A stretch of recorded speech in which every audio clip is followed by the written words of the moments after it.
دي اول حصه في الديناميكا.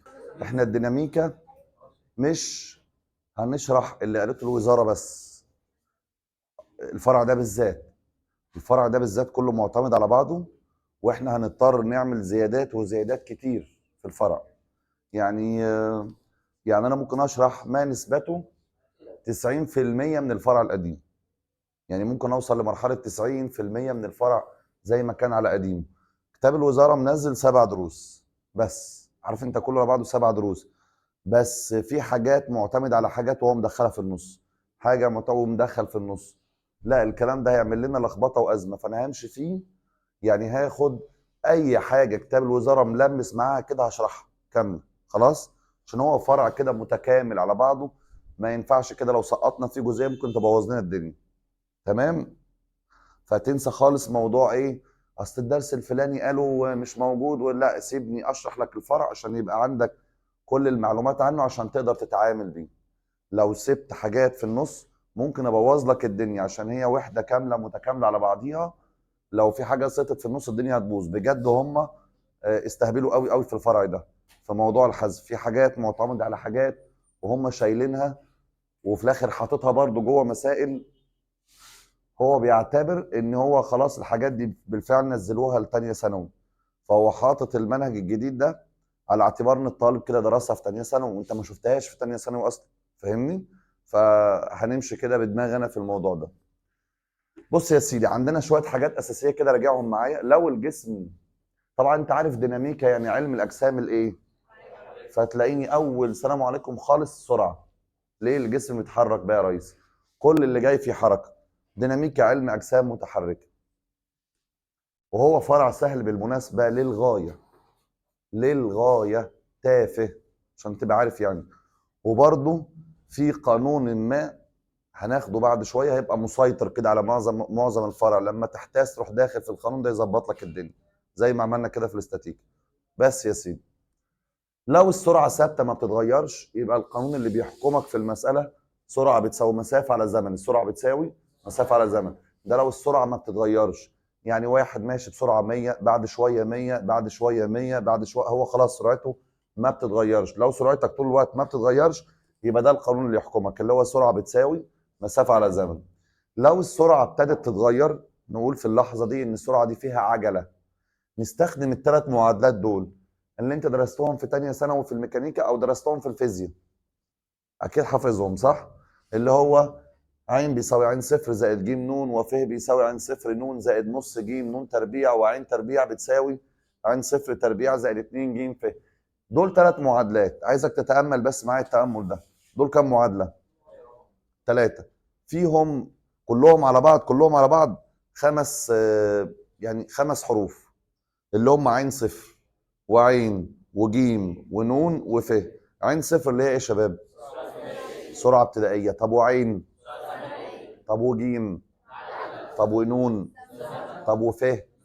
لا يا ريس، انت كده خربتها. ف مش مسافه، ف ايه؟ دقق قوي على النقطه دي. ف مش مسافه، ف ازاحه. تفرق يعني؟ اه طبعا في فرق بين المسافه والازاحه. لو افترضنا الخشبه اللي انا واقف عليها دي 10 متر، لو انا جيت من اولها لاخرها ووقفت هتبقى المسافة 10 والإزاحة 10. لكن لو أنا جيت ال10 متر دي ورحت رجعت منهم 8 متر تاني، المسافة هتبقى 10 ورجعت 8 يبقوا كام؟ 18. لكن الإزاحة 2 بس، أقصر بعد بين البداية والإيه؟ والنهاية. أنتوا عارفين الكلام ده. فخلي بالك ان ف مش مسافه، ف دي يا شباب ازاحه. فهم 5 حروف: ع صفر سرعه ابتدائيه، ع سرعه نهائيه، ج عجله، ن زمن، ف دي عباره عن ايه؟ ازاحه. لو دققت كمان تاني هتلاقي اي معادله منهم جواها 4 مجاهيل. 4 مجاهيل، اي معادله تحتوي على 4 مجاهيل، ولذلك ما اقدرش احل بيها اي سؤال الا لما الراجل ده يديني 3، لان هي فيها كام؟ 4. فانا اخري تديني 3 منهم فانا اجيب لك الرابع، لكن تديني 2 بس ما اعرفش اشتغل، واحده بس مستحيل، لازم 3 لان هي فيها 4. لو عدينا هنا المجاهيل هتلاقي بص 1 2 3 4، 1 2 3 4. الزمن مش هنحسبه مرتين، الزمن هو نفس الزمن. طب ودي 1 2 3 4، فاي معادله فيهم فيها كام مجهول؟ 4. خلاص كده؟ فلازم الراجل ده يكون مديني 3 منهم عشان انا اشتغل واجيب الرابعه. واشتغل بالقوانين دي يا جدعان. لو السرعه بتاعتك متغيره او نقول فيها عجله، خلاص نشتغل بيها فين؟ على الارض، في الرمله، في الرمال، في المياه. يعني يعني اي جسم، عربيه ماشيه على الارض القوانين دي. طيب في جسم ماشي جوه الميه، يعني حد ساب كوره كده تغوص جوه الميه، يبقى القوانين دي. طب حاجه يقول لك غاصت في الرمال، يبقى القوانين دي. يبقى ارض رمله ميه، ارض ورمله وايه وميه. في وسط رابع ممكن يقابلنا في الديناميكا، اللي هو ايه؟ لو الجسم بيتحرك في الهواء. لو الجسم بيتحرك في الهواء تتغير جيم وتتكتب ايه يا شباب؟ دال. دال اللي هي عجله الجاذبيه الايه؟ اللي هي بكام؟ اللي هي بتساوي 9.8 متر لكل ثانية تربيع. متر كل ثانية ايه؟ لا، لو العجلة ب10 هو لازم يجي في السؤال يقول ان هي ب10، لكن خلاص العجلة بتاعتنا بكام؟ 9.8 متر لكل ثانية ايه يا شباب؟ تربيع، عجلة الجاذبية الأرضية. فلو أنا بتحرك في الهواء، يعني أول ما يقول لي في الهواء، أنت في الهواء، نشيل جيم ونحط دال. وبرده في نوعين من المعادلات في الحالة دي. لو انت نازل مع عجلة الجاذبية الأرضية، فالعجلة بتاعتك موجبة، فلذلك تلاقي القوانين مكتوبة كلها في النص زائد. إنما لو انت طالع ضد عجلة الجاذبية الأرضية، المفروض ما تعوضش عن الدال ب9.8، المفروض تعوض عنها بكام؟ -9.8، صح؟ بس عشان الناس ما تتلخبطش، راحوا هم عملوا ايه؟ اي دال تقابلك حطوا قدامها سالب، اي دال تقابلك حطوا قدامها سالب، دي دال فحطوا قدامها سالب، عشان يخلوك تعمل ايه يا ريس؟ عشان يخلوك تعوض بنفس الرقم ده برضه. خلاص 9.8 برضه، يبقى طالع نازل لعجله بكام؟ 9.8. بس هو الفرق ان لو نازل مع الجاذبيه السرعه بتزيد، فانا قوانيني كلها موجب. لكن لو طالع ضد الجاذبيه السرعه كل شويه ايه؟ تقل. انت ماشي ضد الجاذبيه، صح ولا لا؟ انا لو حدفت قلم لفوق، سرعته دي هتفضل تقل تقل طول ما هو طالع، سرعته ايه؟ لحد ما هيوصل لمرحله هتلاقيه يعني مش قادر يكمل، وهيبتدي ايه اللي يحصل؟ يقع تاني، صح كده؟ فلو انت ماشي ضد الجاذبيه يبقى سالب. بس فلخص لي يلا دول كده. لو السرعه بتاعتك ثابته ما بتتغيرش، السرعه بتساوي مسافه على الزمن. لو السرعه ثابته ما بتتغيرش، سرعه بتساوي مسافه على الزمن. لو انت في سرعه متغيره وماشي على الارض او في الرمله او في الميه، ارض رمله وميه، ارض ورمله وايه؟ ارض ورمله وميه، يبقى المعادلات اللي فيها ايه يا شباب؟ جيم. ارض ورمله وميه يبقى المعادلات اللي فيها جيم. لكن في الهواء المعادلات اللي فيها ايه؟ دال. وفي الهواء لو انا نازل معادلاتي بالموجب، لو انا طالع معادلاتي بالايه؟ السالب تحط قدام الدال بالتحديد، لان هي تبقى ضد الجاذبيه. تمام كده؟ براءه. طيب تعالى برضو لو قذف جسم الى اعلى يا شباب، ايه اللي بيحصل مع المفروض؟ قال لك اي جسم يتحدف لفوق، يتحدف بسرعه كده لفوق، هيطلع شويه وهيبتدي يعمل ايه يا شباب؟ ينزل تاني. مستحيل يفضل يكمل كده ايه مدى الحياه، مستحيل. انا لو مسكت القلم كده اهو ورحت حدفت لفوق، هيطلع شويه وهيبتدي يعمل ايه؟ وهينزل في نفس المكان اللي اتحدف منه على فكره. خلاص؟ احنا الحركه بتاعتنا يا افقيه تماما يا راسيه تماما، مش تبقى عارف يعني. مفيش حركه بزاويه كده، لو حركه بزاويه الموضوع دراستها صعبه قوي. فلما يقول لك قذف جسم راسيا لاعلى، لما امسك جسم واحدفه كده راسيا لاعلى، لو انا حدفت القلم لفوق هيطلع شويه ويبتدي ايه يا جماعه؟ ينزل نفس المكان اللي اتحدف منه. هيبقى طالع راسي تماما وينزل راسي تماما، بس الاولى تبقى راسي لاعلى والثانيه راسي ايه؟ لاسفل. خلاص كده؟ مستحيل القلم هيفضل طالع طالما انت حادفه ضد الجاذبيه. بالعقل كده يبقى هيطلع شويه ويبتدي ايه يا جماعه؟ ينزل. قال لي بص، لو اديتني السرعه الابتدائيه اللي انا حذفته بيها دي، اقدر اعرف 3 معلومات عن الجسم. 3 معلومات مره واحده. اللي هي ايه يا باشا؟ قول لي بس انت حذفته بسرعه كام، وانا اقدر اجيب لك اقصى ارتفاع هيوصل له كام. اقدر اجيب لك زمن اقصى ارتفاع. يعني اقدر اقول لك هياخد زمن قد ايه هو وطالع، واقدر اقول لك هياخد زمن قد ايه هو ونازل. طب ازاي؟ قال لي مبدئيا كده، اصلا زمن الصعود هيساوي زمن الهبوط. زمن الصعود هيساوي زمن الايه؟ يعني لو هو خد 3 ثواني طالع يبقى هياخد 3 ثواني وهو نازل. لو خد 10 ثواني وهو طالع هياخد 10 ثواني وهو نازل. والكلام ده كان ليه اثباتات السنه اللي فاتت على فكره. وقال لي الكلام ده بيساوي ايه؟ بيساوي الابتدائيه على د، بيساوي السرعه الابتدائيه على ايه؟ على د. لو حد حابب يعرف جت منين بس سريعا، يعني مش عايزين نقف عند الايه المنهج بتاع تانية ده كتير. بص يا باشا، لو انا حادف جسم هنا بسرعه وليكن 10، سرعه بتساوي 10، هل مع مرور الوقت هتفضل 10 زي ما هي ولا تزيد ولا تقل؟ يعني لو هي 10 هتوصل ل 9 8 7 وهكذا لحد ما توصل لمرحله الكام؟ صفر، لانها مش قادره تكمل اكتر من كده، مستحيل هتقدر تكمل على طول. اول ما توصل لمرحله صفر هيبقى السرعه النهائيه بتساوي كام؟ ده السرعه النهائيه وانت وطالع، صح؟ ففي شخص ما راح لعب بالمعادلات دي، راح قال لك ايه؟ طب في حاجه بقى، هو انا اولا الجزء الاولاني ده انا طالع ضد الجاذبيه، صح؟ اللي طالع ضد الجاذبيه يستخدم قوانين موجبه ولا سالبه؟ موجبه ولا سالبه؟ فراح مسك اول قانون في السالب ده، قال لك مش انتوا بتقولوا طيب يبقى عين بيساوي عين صفر ناقص د ن؟ قلنا له اه. قال لي طب ما الحته اللي فوق دي هتبقى دي السرعه الابتدائيه والسرعه النهائيه تبقى كام؟ قال لي خلاص نشيل السرعه النهائيه ونحط مكانها ايه؟ بس هو ده اللي طلع منه القانون. ده سالب وديه على اليمين يروح بالايه؟ هيبقى د ن بيساوي السرعه الابتدائيه. طب انا عايز ن يبقى اقسم على ايه؟ اقسم على د تروح مع د يدي لك زمن. زمن ايه يا ريس؟ الصعود. فزمن الصعود بيساوي الابتدائي على ايه؟ على د. خلاص كده؟ يبقى زمن الصعود بيساوي السرعه الابتدائيه على د. لو عايز نثبت الابتدائيه الزمن الصعود يساوي زمن الهبوط هتستنى شويه، بس نثبتها برضو عادي لو انت حابب. بس عموما لحد دلوقتي زمن الصعود بيساوي الابتدائيه على ايه؟ على د. زمن الصعود بيساوي الابتدائيه على د. خلاص؟ طبعا د بتبقى معروفه بكام؟ 9 و8. بيبقى بس انت بس تعرف السرعه الابتدائيه بكام وانا اقدر اقول لك ده هياخد وقت قد ايه وهو طالع. مش بس كده، قال لي على فكره اقصى ارتفاع بيساوي الابتدائيه تربيع على 2 د. يعني نفس القانون اللي فوق على فكره، بس هو حط 2 هنا وحط 2 هنا، حط 2 تاني، صح ولا لا؟ حط 2 فوق العين فبقت تربيع، وحط 2 قدام الدال فبقت 2 د. ده بيجيب لك اقصى ارتفاع. يعني مجرد بس ما تقول لي الجسم ده اتحدف بسرعه كام اقدر اقول لك هياخد زمن قد ايه هو وطالع، هياخد زمن قد ايه هو ونازل، وايه اقصى ارتفاع هيوصل له لفوق. يعني مثلا قول لي كده اهو، يلا هنا لو انا حدفت جسم كده لاعلى يا شباب بسرعه ابتدائيه بتساوي مثلا 29.4 يلا متر كل ثانيه تربيع، متر كل ثانيه. دي السرعه الابتدائيه اللي انا حدفته بيها. عايز زمن الصعود يساوي ايه؟ وعايز منك زمن الهبوط يساوي ايه؟ وعايز منك اقصى ارتفاع بيساوي ايه؟ عايز الثلاث حاجات دول تقدر تقولهم لي؟ زمن الصعود بيساوي ايه؟ الابتدائيه على د، صح؟ السرعه الابتدائيه على ايه؟ السرعه الابتدائيه اللي هي كام؟ 29.4 على د بكام؟ حد طلعها؟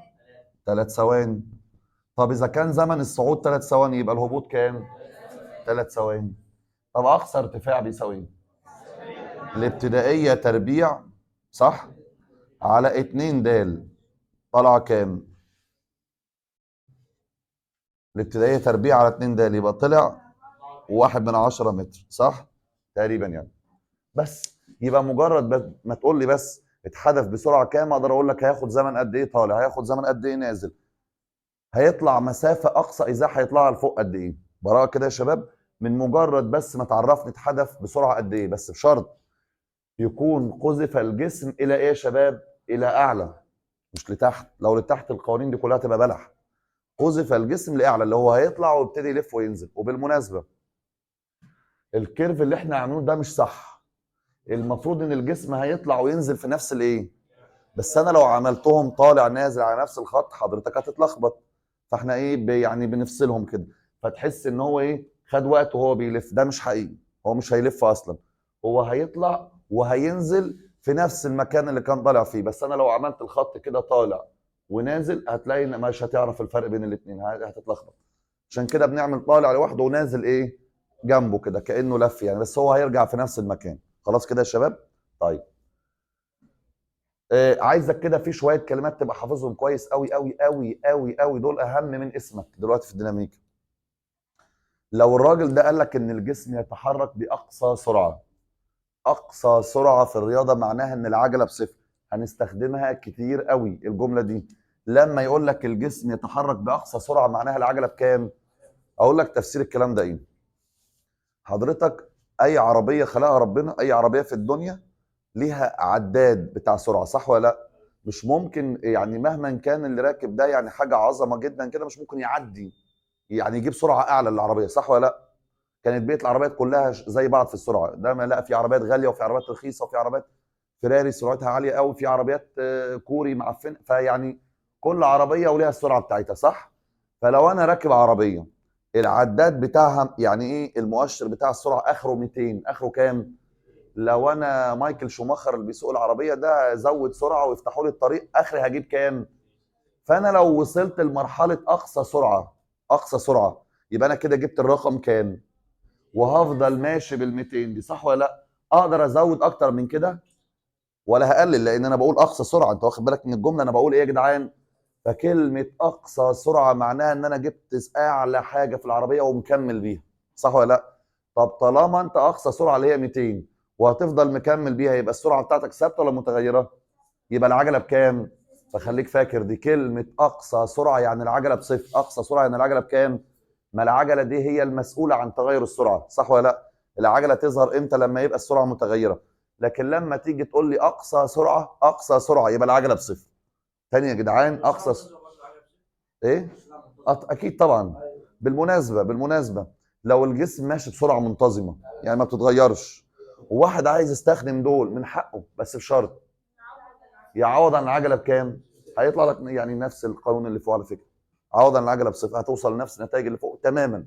بس يعني دي الاعم والاشمل بالمناسبه. المهم كلمه اقصى سرعه عجله بصفر يا جدعان، اقصى سرعه العجله بكام؟ يعني هتنساها دي، اقصى سرعه يبقى العجله بكام؟ مش قادر اجيب سرعه اكتر من كده، خلاص يبقى انت ماشي بسرعه ثابته، يبقى العجله بتاعتك بصفر. طب خد اللي جايه دي، لما يقول لك الجسم وصل لاقصى ارتفاع او اقصى ازاحه، دي معناها السرعه ان هي بكام؟ بدليل الرسمه اللي احنا راسمينها. وانا لما احدف قلم لفوق يا جدعان، لما يوصل اعلى نقطه، اعلى نقطه بتبقى سرعته ان هي بكام؟ بدليل ان هو لو في سرعه كان كمل شويه، صح ولا لا؟ فكلمه اقصى ارتفاع او اقصى ازاحه، اقصى ارتفاع او اقصى ازاحه معناها السرعه ان هي بكام؟ صفر. عندما يغير الجسم من اتجاه حركته بتبقى برضه السرعه النهائيه بصفر. فين؟ نفس ذات الرسم والله، هي الجسم ده يا جدعان طالع، صح؟ هيبتدي يغير من اتجاه حركته في اللحظه دي، هيبتدي يغير، بدل ما طالع يبتدي يبقى ايه يا شباب؟ طب ما هو في لحظه التغيير دي بتبقى السرعه النهائيه بكام؟ فانا عندي الثلاث جمل دول مهمين جدا جدا جدا، وفي ناس بعد 5 دقائق هيبقى متلخبط فيهم. نقولهم تاني، يلا. عايز اقصى سرعه، بص في اتنين اقصى، اقصى سرعه، اقصى سرعه، اقصى ازاحه. تاني، اقصى سرعه، اقصى سرعه، اقصى سرعه عجله بصفر. طب اقصى ازاحه؟ طب لو قال لك الجسم عندما يغير الجسم من اتجاه حركته، اصل في المسائل هقول لك على اللي بيحصل ايه دلوقتي. هيدينا مساله، حلو؟ انت متعود يعني يا مسكين، انت عشان تحل بانهي قانون يعني بالقوانين دي مثلا يبقى معاك الزمن، صح؟ هو بقى ما يرضاش يديك الزمن، يقول لك خليه هو يستنتجه من المساله، فيعمل ايه؟ يقول لك طب اوجد لي كذا كذا كذا عندما يغير الجسم من اتجاه حركته. لما الجسم يغير من اتجاه حركته راح احط السرعه النهائيه بكام؟ وعوض في المعادله، هتقدر تطلع منها زمن، لما تطلع الزمن تروح تجيب اللي هو عايزه. فهمت القصه؟ يقول لك انا عايز كذا كذا، مش هقول لك الكذا كذا دي، عايز طلب ما عندما يصل الجسم لاقصى ازاحه. في ناس فاهمه ان هو راح يجيب الازاحه، يا ابني لا، ده بيقول لك عندما تحدث اقصى ازاحه. لما بتحصل اقصى ازاحه، اقصى ازاحه او اقصى ارتفاع بتبقى السرعه النهائيه بكام؟ تروح تعوض عن السرعه النهائيه بصفر. فهمت القصه؟ فهمت الموضوع؟ تجيب الزمن وعشان تستخدمه بعد كده في الطلب، وهكذا. ولما يغير الجسم من اتجاه حركته بيبقى السرعه النهائيه بتساوي كام؟ انا ممكن افضل قاعد جنب الثلاثه دول نص ساعه تاني لحد ما تقول لي الدنيا تمام. دول تمام قوي، تمام قوي قوي قوي، تمام. عندي شويه قوانين كده ربما يرد ذكرهم كده، يعني واحد في المليون كده ولا حاجه، فنعرفهم بالمره. حاجه اسمها السرعه المتوسطه، كانت بتساوي المسافه الكليه على الزمن الكلي. لكن دي ايه بقى؟ متجه. سرعه متوسطه كان بيساوي ايه؟ الازاحه الكليه على الزمن الكلي. العجله المتوسطه جابوها، العجله اصلا العجله عباره عن تغير في السرعه مع التغير في الزمن، تغير في السرعه مع التغير. يعني العجله المسؤوله عن تغير العجله دي اللي هي ايه، بتحصل نتيجه ان السرعه اتغيرت، فبيجيبوها منين؟ تغير في السرعه مع التغير في الزمن، تغير في السرعه مع التغير، مش عايزه غير بس شكل القانون بس مش اكتر. العجله تغير في السرعه مع التغير في الزمن. طيب بص يا عمنا، نروح لحاجه تاني. اول درس عندي اسمه تفاضل الدوال المتجهه. في حاجه اسمها تفاضل الدوال المتجهه، وفي حاجه اسمها تكامل الدوال المتجهه. اهو كتاب المدرسه عاملهم درس واحد، المعاصر فاصلهم ايه؟ درسين، والمعاصر هو الصح ان هو يفصلهم درسين لان في كلام كتير يقال، مش ضم الاثنين مع بعض وخلاص. فاهمني؟ كتاب المدرسه بيكتب ان جنرال يا جماعه، بشكل عام في حاجه اسمها تفاضل وتكامل الدول المتجهه، وخد شويه تمارين عليهم. لكن احنا نقعد نفصل بقى. فهمت القصه هتمشي ازاي؟ يلا يا باشا، تفاضل الدول المتجهه دي فيها شويه رموز كده عايزك تتعرف عليهم. اولا س او س ن دي حاجه اسمها متجه موضع، وهقول لك يعني ايه متجه موضع، بس نعرف الرموز بس مش اكتر. س او تتكتب س وبين قوسين ن اللي هو زمن يعني، س او س ن طالما في س يبقى دي اسمها متجه موضع. ف اللي هي الايه؟ عين، جيم، انت عارفهم. على فكره متجه الموضع احنا كنا بناخده السنه اللي فاتت برمز تاني، حد فاكر؟ لا، متجه الموضع كنا بناخده في الديناميكا يعني ماشي. ده في اولى ثانوي، وانت دخلت على اولى ثانوي وكده. انا بتكلم على السنه اللي فاتت على طول. السنه اللي فاتت متجه الموضع كان يرمزوا له بالرمز، في حد قال هنا ر، كان يكتبوا ر يساوي على فكره ر، بس غيروها خلوها ايه يا جدعان؟ س عادي. خلاص احنا هنشتغل بس. فمتجه الموضع اللي هو س، متجه الموضع اللي هو ايه؟ ده متجه موضع، دي ازاحه، دي سرعه، دي عجله. متجه موضع ازاحه سرعه عجله، موضع ازاحه سرعه عجله، موضع ازاحه سرعه. بص يا سيدي، ايه بقى متجه الموضع ده؟ تعال احكي لك يا سيدي عشان تبقى فاهم كل حرف في الديناميكا كان اصله ايه، وكان الناس دول بيتكلموا عن ايه بالظبط. بص يا باشا، يجي في بعض المسائل يا شباب يروح يقول لك ايه؟ يقول لك مثلا يقول لك س، وروح عامل متجه كده، متجه الموضع اكتب س او جنبها س ن مش فارقه، انا اختصارا بكتب س على فكره. س يساوي، يقول لك ن زائد واحد في اتجاه س، زائد او ن تربيع ناقص 2 في اتجاه ص. ويقول لك ده متجه موضع، ونون ده الزمن بالثواني. ايه يا عم القصه دي؟ اقول لك انا، متجه الموضع ده القانون، اعتبر ده القانون او العلاقه اللي بتوضح لك مكان الجسم في اي لحظه زمنيه. دي العلاقه اللي بتعرفك مكان الجسم في اي لحظه زمنيه. زي ايه؟ زي مثلا بص يا سيدي، لو انا رسمت لك كده ايه المحاور بتاعتنا اهي، ما انا هعمل محور س ومحور ص، فادي السينات س س شرطه، وادي الصادات اللي هي صاد شرطه، وكتبنا دي 1 2 3 4 5، رقمناهم يعني يا شباب المحاور اللي انت عارفها. وبعدين لو مثلا انا عايز اعرف الجسم ده بدأ الحركه كان واقف فين، مكانه كان فين، ما هو متجه موضع، ما هي موضع يعني مكان، صح؟ عايز اعرف موضعه في البدايه كان فين. قال لي بص، لو عايز تعرف مكانه في البدايه تجيب حاجه اسمها س صفر. ليه يا عم س صفر؟ لان في بدايه الحركه كان الزمن كام؟ لسه ما فيش زمن، انا بقول لك لسه هيتحرك، فلسه ما خدش اي زمن. فاروح اجيب حاجه اسمها س صفر بين قوسين، ده اللي هو الزمن. س صفر واعملها كزوج كده، بدل ما اكتب له اتجاه س واتجاه ص اعملها زوج احسن. يلا عوض كده عن الزمن بصفر. صفر وواحد كام؟ حط هنا صفر، صفر تربيع، صفر ناقص 2. يعني الراجل ده في بدايه الحركه، في بدايه الحركه يا جدعان قبل ما يتحرك خالص كان واقف فين؟ عند النقطة 1 وسالب 2. ادي معنى كلمة متجه موضع. متجه موضع ده متجه يعرفك مكان الجسم في أي لحظة زمنية أنت عايزها. طيب في شخص دلوقتي يقول لك إيه؟ طب أنا عايز أعرف بعد ثانية هيبقى راح فين؟ أعمل إيه يا شباب؟ بعد ثانية يبقى أعوض عن النوم بكام؟ أعوض عن النوم بواحد. يلا واحد وواحد، واحد وواحد، وهنا واحد تربيع، واحد ناقص 2 يبقى أنا واحد دي ماشي فكرت على النواتي. بعد ثانية يبقى نحط واحد، واحد وواحد، وواحد تربيع واحد، واحد ناقص 2 يبقى كام؟ يعني بعد ثانيه بيروح عند مين يا شباب؟ وصل عند 2 وسالب واحد، 2 وانزل لكام؟ سالب واحد. يعني مش الحته دي على فكره. طب عايز اعرف الجسم ده بعد 3 ثواني عمل ايه؟ اعمل ايه يا شباب؟ اعوض عن النوم بكام؟ يلا 3 و1 يبقى كام؟ و3 تربيع 9، 9 ناقص 2 كام؟ يبقى راح عند 4 و7، يعني انطلق ده كله مش حته كبيره قوي. فهمت القصه ماشيه ازاي؟ يبقى ايه متجه الموضع ده؟ بيعرفك ايه؟ يعرفك مكان الجسم عند اي لحظه زمنيه. تاني، ايه السين يا جدعان دي؟ متجه موضع. يعرفك ايه متجه الموضع؟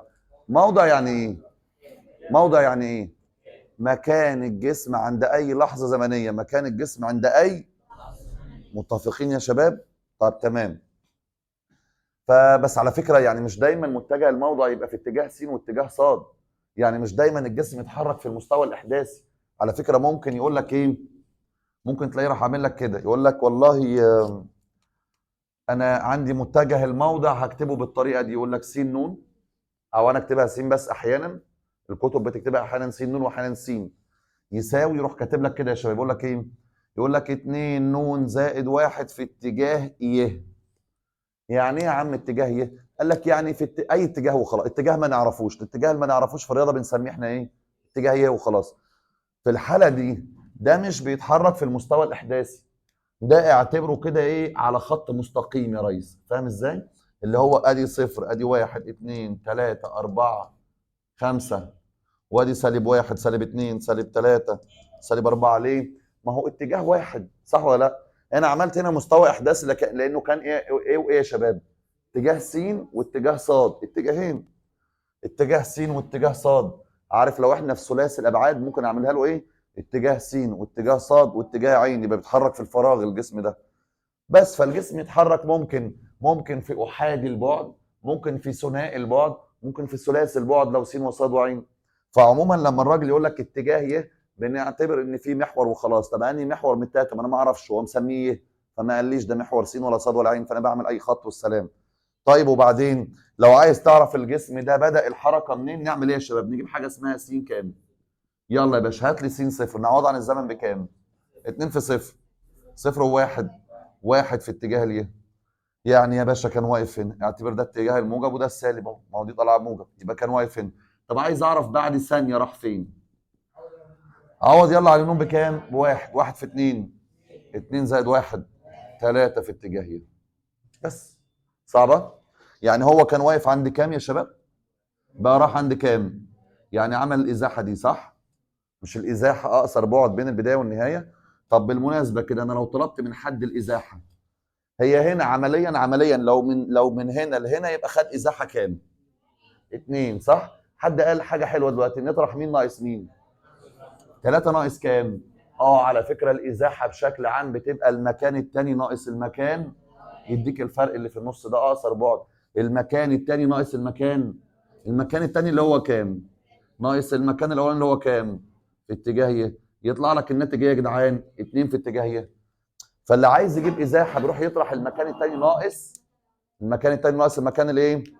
يعني مثلا انت عايز خلال ثانيه يبقى س واحد ناقص س صفر. طب عايز ازاحه خلال 3 ثواني تبقى ايه يا شباب؟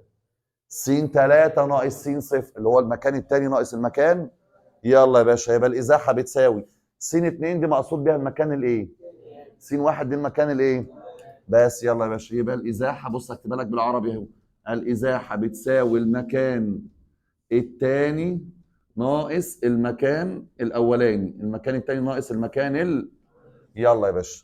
يعني انا اسال سؤال هنا، مين يقدر يجيب لي الازاحه بتاعت الجسم ده في المساله دي؟ يلا. عايز الازاحه خلال اول 5 ثواني. مين يعرف يجيبها لي؟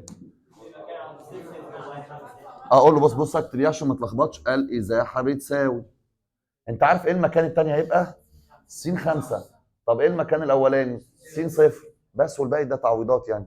المكان انت عايز خلال 5 ثواني، صح؟ يبقى س 5 ناقص س صفر. يبقى اروح اكتب له س 5 ناقص ايه يا جدعان؟ س صفر. طب يبقى الازاحه بتساوي س 5، يعني نعوض عن النوم بكام؟ يلا 5 في 2 10 و1 في اتجاه ايه؟ 11 ايه؟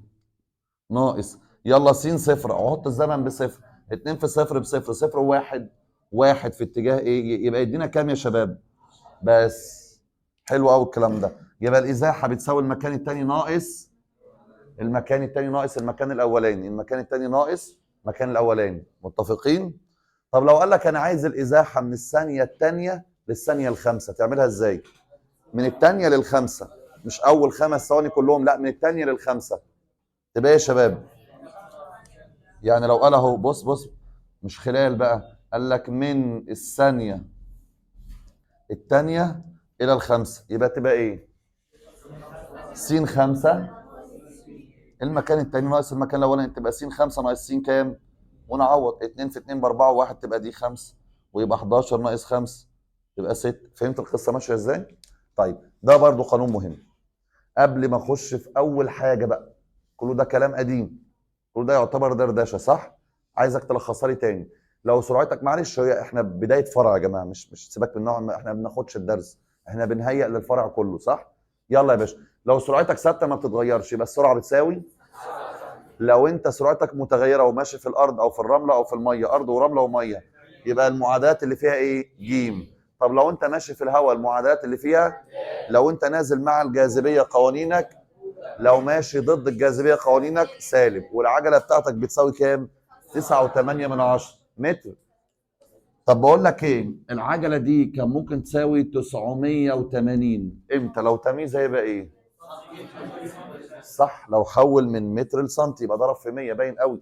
لو انا عايز اخليها سنتيمتر كل ثانيه ايه؟ تربيع، فهي 9 و8 بالمتر. 980 دي لو بالايه؟ بالسنتي. افرض مسالتي كلها ماشيه سنتي، هروح اعوض برضو عن الدال ب 9.8؟ لا خلاص، يبقى 980 خليها بالسنتي، اضرب في 100 يعني من متر لسنتي صح؟ طيب واتفقنا زمن، لو في جسم قذف لاعلى هيطلع وينزل في نفس الايه؟ طب قول لي كده، يبقى زمن الصعود بيساوي زمن الهبوط بيساوي الابتدائيه على د. طب وعايز اقصى الارتفاع، الابتدائيه تربيع على 2 د، الابتدائيه تربيع على 2 د. طب يا شباب، عندي 3 جمل يعني بالنسبه لي دول اخطر حاجه هتتذكر في الديناميك. يلا لما يقول لي اقصى سرعه، اقصى سرعه افتكرها بالمثال بتاع العربيه اللي قلت لك عليه، مش هيقدر يزود اكتر من كده، يبقى السرعه ثابته. اقصى سرعه عجله بصفر. طب اقصى ازاحه، اقصى ازاحه يعني مش قادر يتحرك اكتر من كده بالعقل كده صح ولا لا؟ مش قادر يتحرك اكتر من كده، يبقى السرعه النهائيه بكام؟ صفر. لكن لما يجي يقول لك انا عايز ثالث واحده، لما يقول لك يغير من اتجاه حركته، يبقى السرعه النهائيه بكام؟ برضه الجسم لما يبتدي يغير من اتجاه الحركه بتاعته اكيد هيوصل في لحظه معينه يبقى سرعته بكام؟ صفر، النهائيه بصفر في اللحظه دي.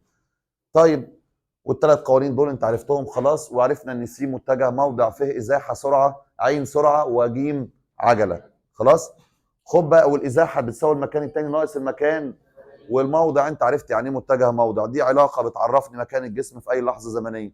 ممكن تبقى في اتجاه واحد، ممكن تبقى في اتجاهين س وصاد، ممكن تبقى 3 بس ده مش هيحصل معاك يعني، بس انا بكلمك بشكل عام، ممكن يبقوا 3 س وصاد وعين.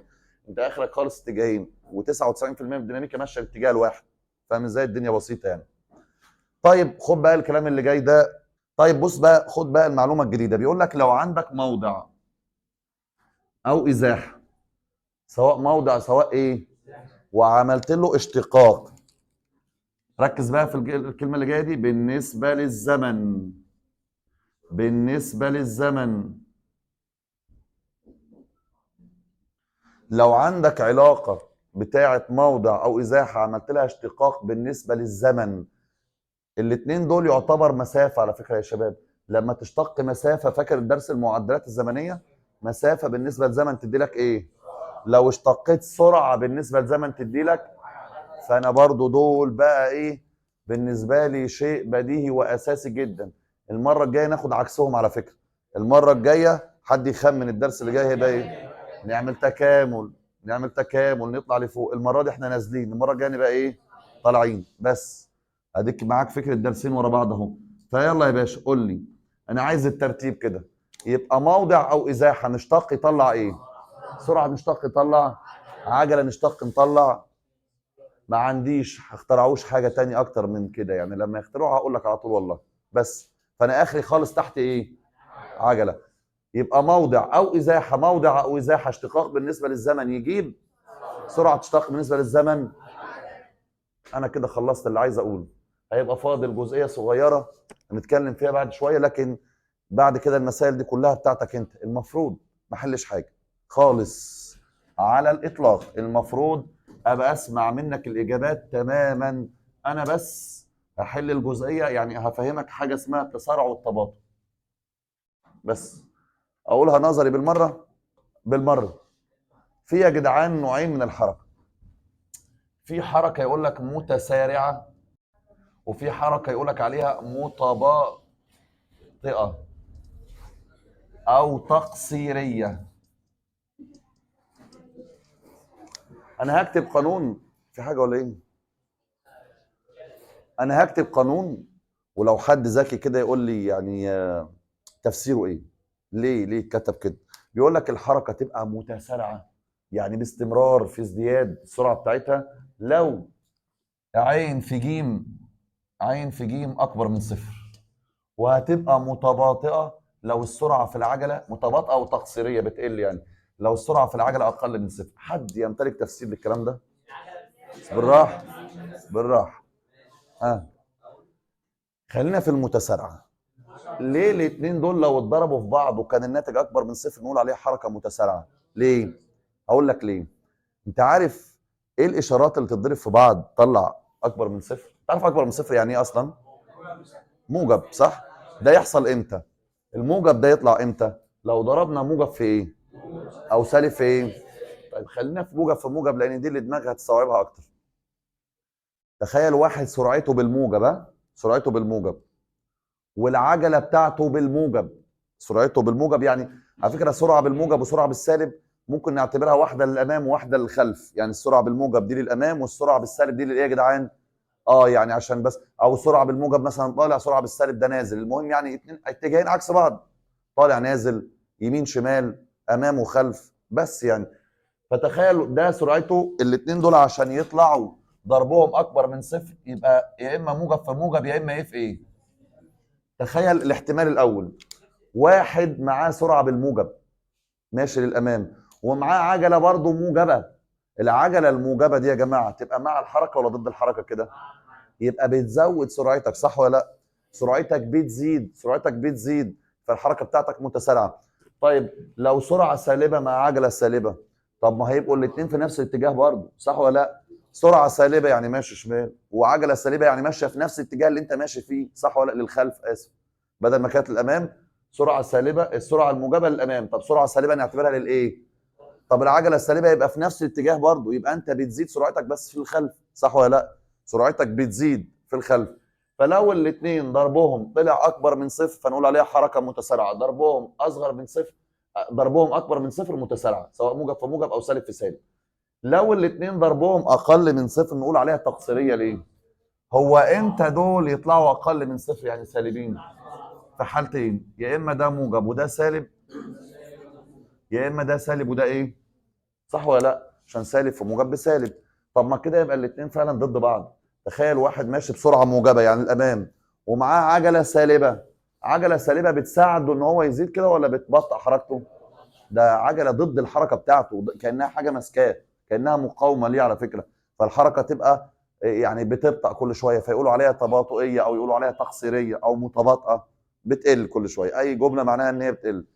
طيب ولو العكس برضه، تخيل لو معاك السرعه دي سالبه، يعني هو ماشي للخلف والعجله موجبه، ما هي العجله موجبه تبقى عكسها كده، واحد ماشي للخلف والعجله بتاعته موجبه، يعني ماشيه العكس، الاشارات دي معناها اتجاهات بس مش اكتر، ماشيه عكسه. فخلاص كده يبقى الجسم بتاعك سرعته مش بتزيد، ده سرعته كل شويه مالها بتقل. فمن الاخر متسارع لو ضربهم اكبر من صفر، متباطئ لو ضربهم اصغر من صفر. التسارع اكبر من صفر والتباطؤ اقل من صفر. التسارع والتباطؤ. بس يا سيدي خش في المسائل، اتكل على الله، ننطلق. شوف كده عندك اجابه عن المسالتين دول ولا لا؟ يلا معايا متجه موضع اهو يا شباب. عايز منه ازاحه وسرعه وعجله، مش عند اي لحظه يعني عند اي لحظه زمنيه، مش محدد زمن معين، عايز الازاحه بشكل عام والسرعه بشكل عام. يلا الازاحه تيجي ازاي يا شباب؟ لا لا لا لا لا لا لا لا، اللي بنشتق ده عشان نجيب ايه؟ ونشتق عشان نجيب ايه؟ لكن من هنا ده مش اشتقاق. الازاحه بتبقى بتساوي ايه؟ المكان الثاني ناقص. طب بالراحه، لا اوعى تعك، لا اسمعني بقى، لسه انت شكلك كده ايه، لسه الامور ما ظبطتش.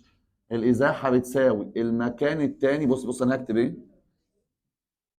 المكان الثاني س ن، المكان الثاني ناقص المكان الاولاني. حد عارف انا كتبت كده ليه؟ هو حدد المكان الثاني ده فين؟ حلو. بس المكان الاولاني معروف اللي هو الزمن بكام؟ صفر. بس موضوع بسيط، اوعى تدخل الدنيا في بعضيها. الازاحه المكان الثاني ناقص المكان الاولاني. طب الراجل ما قالش مثلا خلال 3 ثواني، هو لو كان قال خلال 3 ثواني على فكره كنا قلنا له س 3 ناقص س 0. طب خلال 5 ثواني س 5 ناقص س 0. طب خلال 10 ثواني س 10 ناقص س 0. طب الازاحه وخلاص وما رضيش يقول زمن.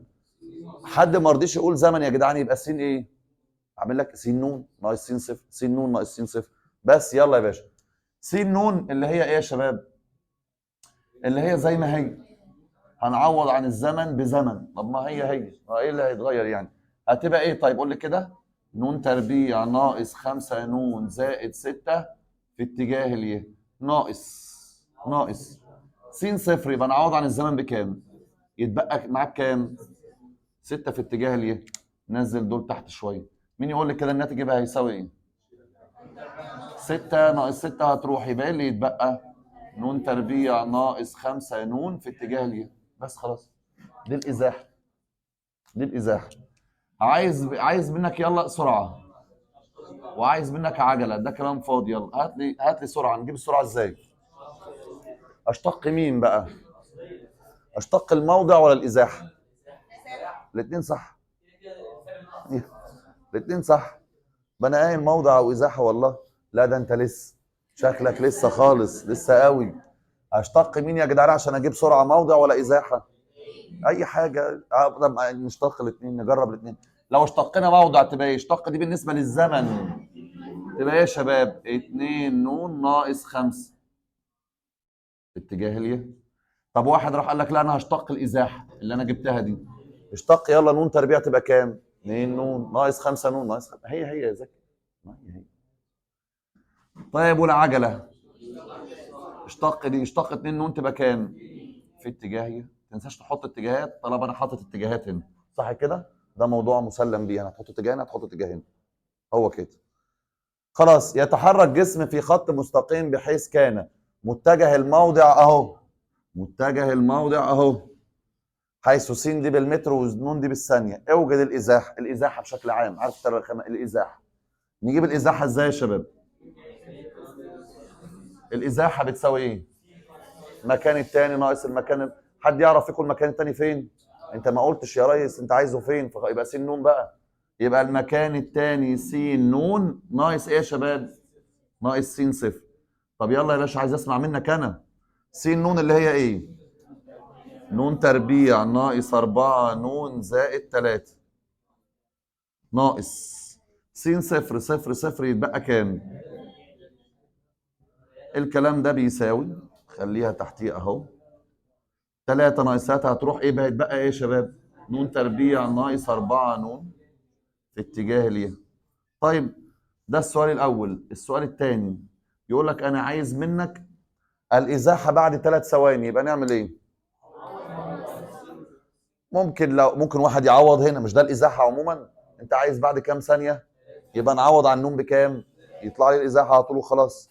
وممكن واحد يقول لك لا انا هقول له المكان الثاني ناقص المكان الاولاني. يا عمي صح برضه. عايز نعمل ايه؟ نعمل الاثنين. والله نعمل الاثنين. لا لسه، انت لسه.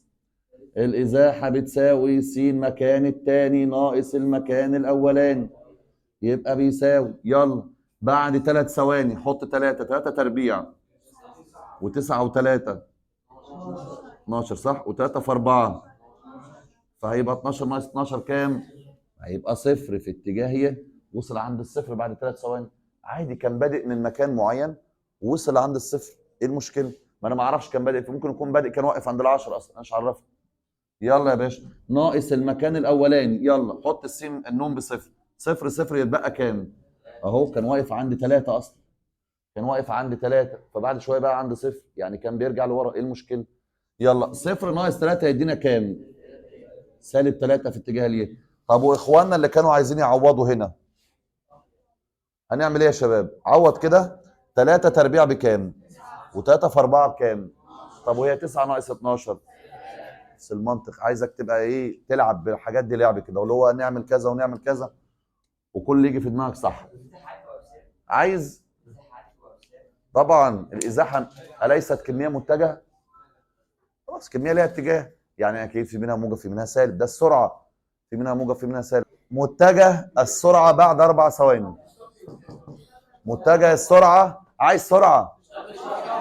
اول ما هتسمع سرعه اشتق احنا في السرعه اشتق، عجله اشتق، يلا عايز سرعه اشتق، يلا يا جدعان السرعه. اكتب عين او عين نون، اكتب ف او ف نون، اكتب س، فاهم انت؟ يلا السرعه بتساوي اشتق يبقى ايه؟ 2 نون ناقص 4 في اتجاه ي. بس هو عايز السرعه بعد كام ثانيه؟ اعوض بقى اهو بعد 4 ثواني. 2 في 4 اهو 2 في 4 ناقص 4 يبقى 4 في اتجاه ي. طب عايزين رقم 4، عايز متجه العجله.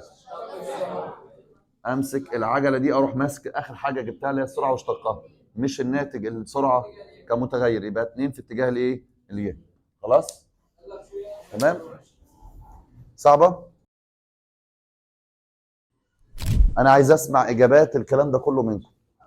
احنا كنا خدنا ان عين في جيم اكبر من صفر ده اسمه تسارع، عين في جيم اصغر من صفر ده اسمه تباطؤ او تقصير، تباطؤ او ايه؟ تقصير. يلا يا سيدي في مثال على الكلام ده، بيقول لك ف بتساوي نون تكعيب ناقص 3 نون عين فترات التسارع والتباطؤ. انا هشرح لك ده واسمع منك الباقي، تمام؟ بص يا سيدي، لو واحد عنده ازاحه ممكن يعمل لها ايه؟ يشتق يجيب ايه؟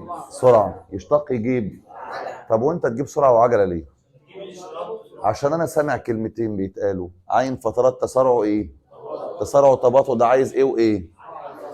بس اقول لك على حاجه، انت لو شفت ازاحه يعني في الدرس الاول هتشتقها، هتعمل ايه يعني؟ هو الدرس اسمه ايه يا جدعان؟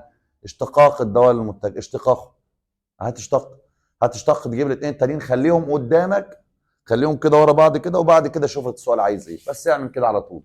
يعني انا في اي سؤال جاي هيديني موضع زي كده، انا هروح اشتق على طول، اشتق اجيب سرعه واشتق واجيب عجله واخليهم كده في بوكس كده صغير كده قدامي بس، وابتدي اشوف بقى المساله عايزه ايه، بس خليهم قدامي طول الوقت. فانا هنا هشوف دي بالنسبه لي ازاحه، فهشتق اجيب سرعه. انا شلت علامه الاتجاه من هنا وشلت علامه الاتجاه من بره عشان يبقى تركيزنا على المساله ذات نفسها. خلاص يلا اشتق. اشتق الازاحه تطلع ايه؟ واشتق نون تكعيب ناقص اشتق تاني يبقى نجيب عجله. اشتق دي تبقى كام؟ 6 نون. بس خلاص يبقى معاك ادي السرعه ومعانا ايه يا جدعان؟ ادي العجله. الراجل ده بقى بيقول لي عين فترات التسارع والايه؟ ركز لي بقى وحياة ابوك في دي. تسارع يبقى انت عايز ضرب دول يطلع ايه يا شباب؟ اكبر من صفر. وتباطؤ عايز ضرب دول يطلع اقل. هل اروح اضرب دول؟ لا، انا لو ضربت دول الموضوع هيبقى كبير، هنخش في داله تكعيبيه لو حد واخد باله. يعني نون تربيع في نون هتبقى نون ايه؟ الموضوع هيبقى كبير، ودي بقى هنشوف ازاي احنا بقى اكبر من صفر واصغر من صفر، الموضوع هيبقى صعب عليا. طب حله ايه؟ هقول لك انا، هنروح نعمل يا باشا خط اعداد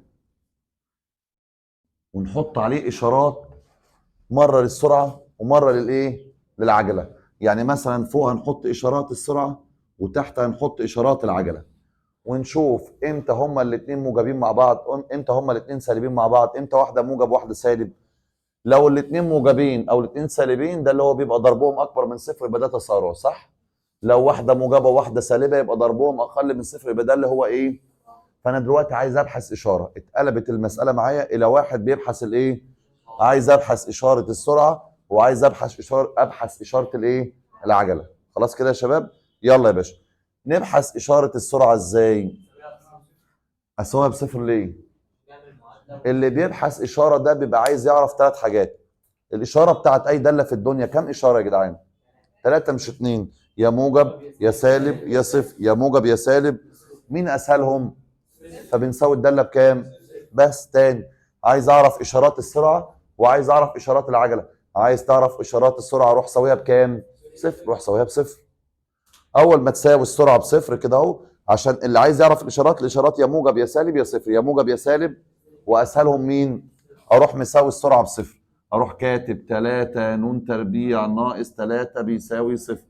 طلع دي بره واقسم على الثلاثه يبقى ن تربيع بيساوي 1. خد جذر يبقى ن بتساوي موجب او سالب كام؟ بس ما فيش زمن بالايه؟ خلي بالك انا الزمن بالنسبه لي هيبتدي من اول صفر عشان تبقى عارف يعني. من اول مين يا ريس؟ صفر. الزمن ما فيش منه بالسالب، الزمن يبتدي من اول صفر. وانا بعمل خط زمن هحط الاشارات عليه. فانا هاخد النون اللي هي بموجب واحد بس، يبقى معنى كده ان فوق هكتب واحد كده اهو، بس مش اكتر من كده. الاشارات والله اللي فوق دي داله تربيعيه، في ناس كانت حافظه لها قانون بيقول ايه؟ على الاطراف مثل اشاره. بس بالنسبه للمساله هنا يبقى على الاطراف مثل اشاره. وفي ناس يقول لك لا انا ناسي الكلام ده. يا عمي لو ناسيه بسيطه، انت مش عايز تعرف الاشاره؟ اختار لي رقم اكبر من الواحد وليكن كام؟ يلا عوض هنا باتنين، 2 تربيع بكام؟ 4 في 3 12 ناقص 9 12 ناقص 3 وده رقم ايه؟ بس يبقى الاشاره موجبه، يبقى هنا موجب موجب موجب وهكذا. اختار لي رقم اقل من الواحد وليكن سالب واحد. يا ما انا عايز رقم برضو تاني ما بين صفر وواحد، ما بين صفر وواحد. نص مثلا، نص يا اخي خلينا في السهله. نص تربيع بكام؟ بربع. 3 في ربع، 3 في ربع يبقى كام؟ 3 ارباع ناقص 3 يطلع سالب. يطلع ايه؟ يبقى يطلع سالب. بس انت يا مستر قلت لنا من شويه على الاطراف مثل اشاره. ايوه ما هو اطراف مين؟ مش هنا كان في اجابتين اللي هو عند واحد وعند كام يا جدعان؟ سالب واحد، اللي هو على اليمين من الواحد وعلى الشمال من مين؟ من سالب واحد. انما اللي في النص بيبقى العكس، صح ولا لا؟ لو انا كنت كتبت خط الاعداد عليه واحد وعليه سالب واحد كان هيبقى على الاطراف على يمين الواحد وعلى شمال السالب واحد مثل اشاره س تربيع، وفي النص يبقى العكس. اعوض وخلاص عشان ما تبهدلش الدنيا. اروح اساوي السرعه بصفر، عايز اعرف الاشارات موجب وسالب وصفر، واسهلهم الصفر. اروح مساوي الداله بكام؟ طلعت لي زمنين، واحد موجب والتاني ايه؟ السالب. انا رفضته لان الزمن يبدا من كام يا جدعان؟ من صفر. وراح اقول له اكبر من الواحد اخترت 2 عوضت بيها طلعت موجب، اصغر من الواحد اخترت نص، ما بين واحد وصفر اخترت نص طلعت سالب. خش على اللي بعديها، يلا العجله نفس الكلام، عايزين نبحث اشارتها نعمل ايه؟ روح ساوي العجله دي بصفر، يبقى 6 ن بيساوي صفر. يبقى ن تطلع بكام؟ صفر. يعني هنا بالظبط، هنا بالظبط. يلا عايز اختار على يمين الصفر. على يمين الصفر اختار اي رقم، 1 2 3 اللي يعجبك، هو طلع صفر اصلا. عايز اختار رقم على يمين الصفر وليكن كام؟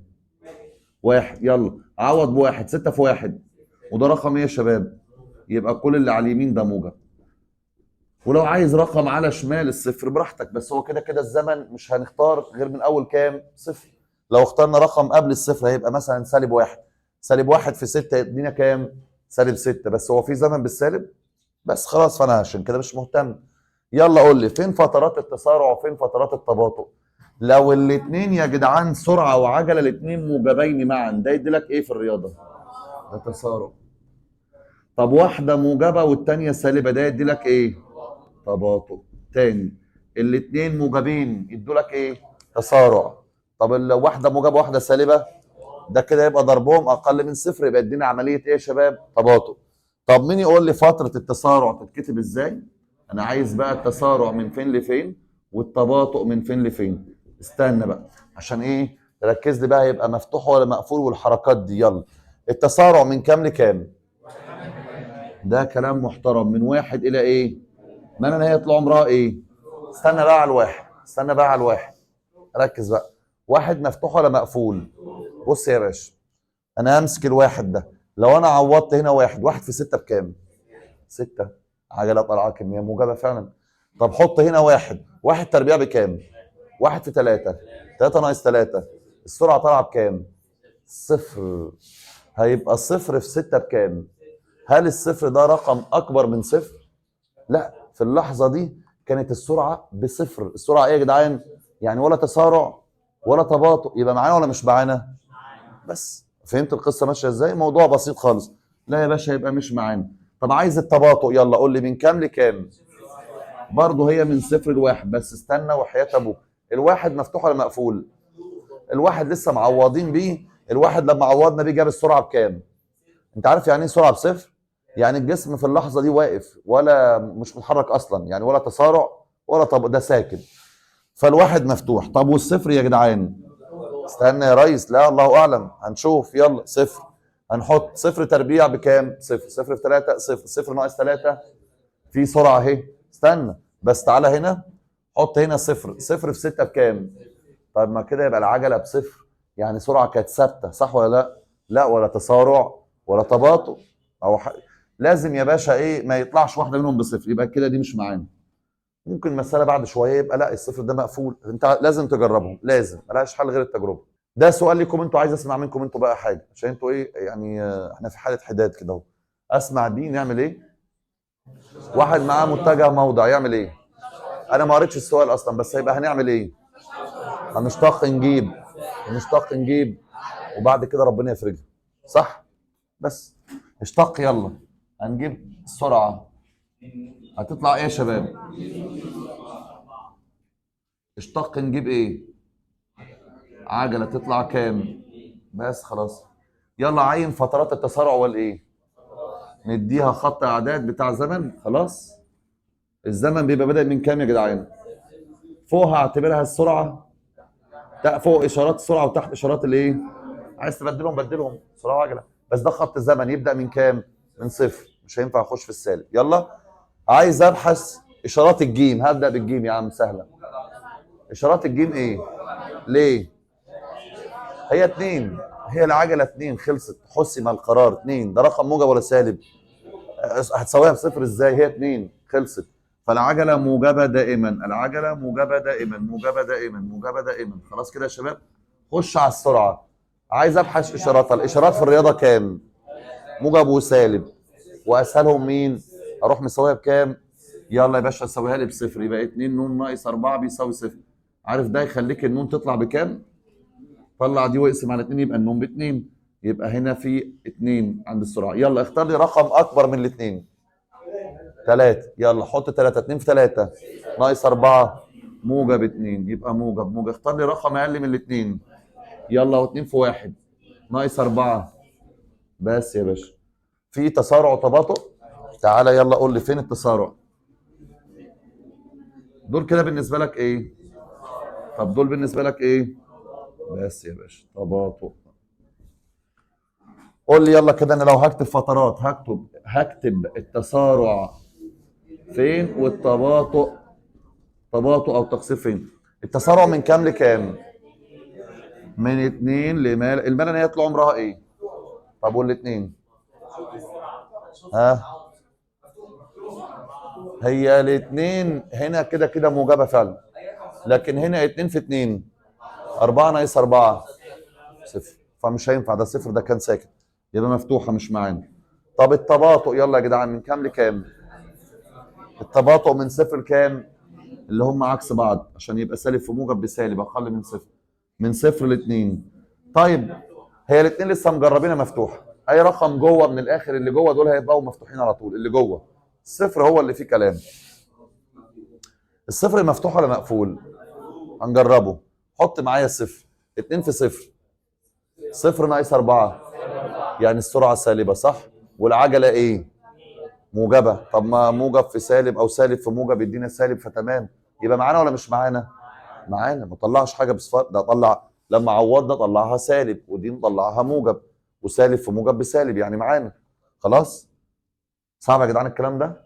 يعني الباقيين كلهم من الخط مفتوحين، هو الكلام كله عند مين؟ الصفر ده. يلا يا باشا، عندك سرعه بتساوي سالب نون تربيع زائد 6 نون ناقص 5. عايز متى يعني زمن، صح؟ متى يغير الجسم من اتجاه حركته، ومتى تزداد سرعة الجسم، ومتى تتناقص، يعني تسارع وتباطؤ. وعايز عجلة الحركة عندما تنعدم السرعة. في حد ممكن يقرا سؤال زي كده يحول لو مش هيمشي بنظام؟ النظام نعمل ايه؟ معاك ايه؟ عين بتساوي ايه يا شباب؟ سالب نون تربيع زائد 6 نون. نشتق نجيب ايه؟ على طول اشتق، هات عجلة تبقى ايه؟ يلا يا باشا، معاك سرعة ومعاك، معانا سرعة واشتقنا وجبنا عجلة. متى يغير الجسم من اتجاه حركته؟ الجسم بيغير اتجاه حركته امتى؟ لما تبقى السرعه دي بصفر. بس يبقى حط دي بصفر، هتعرف متى، هتعرف الزمن امتى. يبقى رقم واحد عندما عين بتساوي صفر، عشان انا قلت لك دول لازم نحفظهم. يغير الجسم من اتجاه حركته لما تبقى السرعه ان هي بصفر. اروح مساوي دي بصفر، فهيبقى ايه يا شباب؟ سالب ن تربيع زائد 6 ن ناقص 5 يساوي، حد جاب زمن؟ 5 و1. يبقى الجسم ده بيغير من اتجاه حركته كم مره يا شباب؟ بعد ثانيه. وبعد كام ثانيه؟ بعد ثانيه غير اتجاه الحركه، وبعد 5 رجع غير اتجاه الحركه. بيغير اتجاه الحركه بتاعته كم مره؟ بس ادي متى. ما انت بتقول لي متى. سؤال تاني بيقول لي متى تزداد سرعه الجسم ومتى تتناقص؟ يعني الراجل ده عايز تسارع وايه؟ طب وعايز تسارع التباطؤ دي اعملها له ازاي؟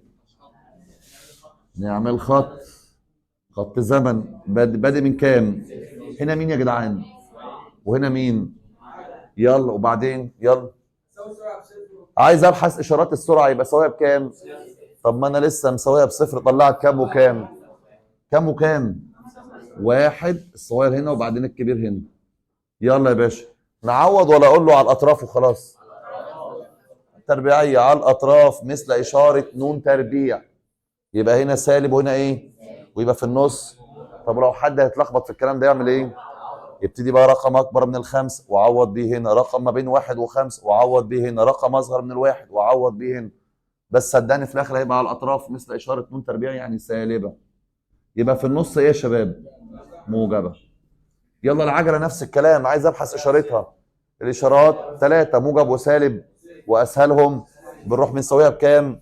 هتروح تساوي سالب 2 ن زائد 6 بصفر. هيطلع ن بتساوي كام؟ 3. طيب 3 دي حاجه ما بين الواحد والخمسه على فكره، يعني هنا هو على اليمين بيبقى زي س او زي ن، بس مش عارفين يا عم الكلام ده، بلاش منه. اكبر من 3 يبقى كام؟ 4. 4 في سالب 2. 4 في سالب 2 سالب 8 و6. عايز رقم قبل الثلاثه وليكن 2. 2 في سالب 2 سالب 4 و6 موجب 2. يلا يا باشا عايز امتى تزداد السرعه اللي هو تسارع، امتى تتناقص يعني عايز تباطؤ. هنمشي عليهم فتره فتره. دي بالنسبه لك عباره عن ايه؟ عكس بعض يبقى ايه؟ عكس بعض يبقى تباطؤ. طب دول يا جدعان الجزء ده زي بعض يبقى ايه؟ تسارع. طب الجزء ده عكس بعض؟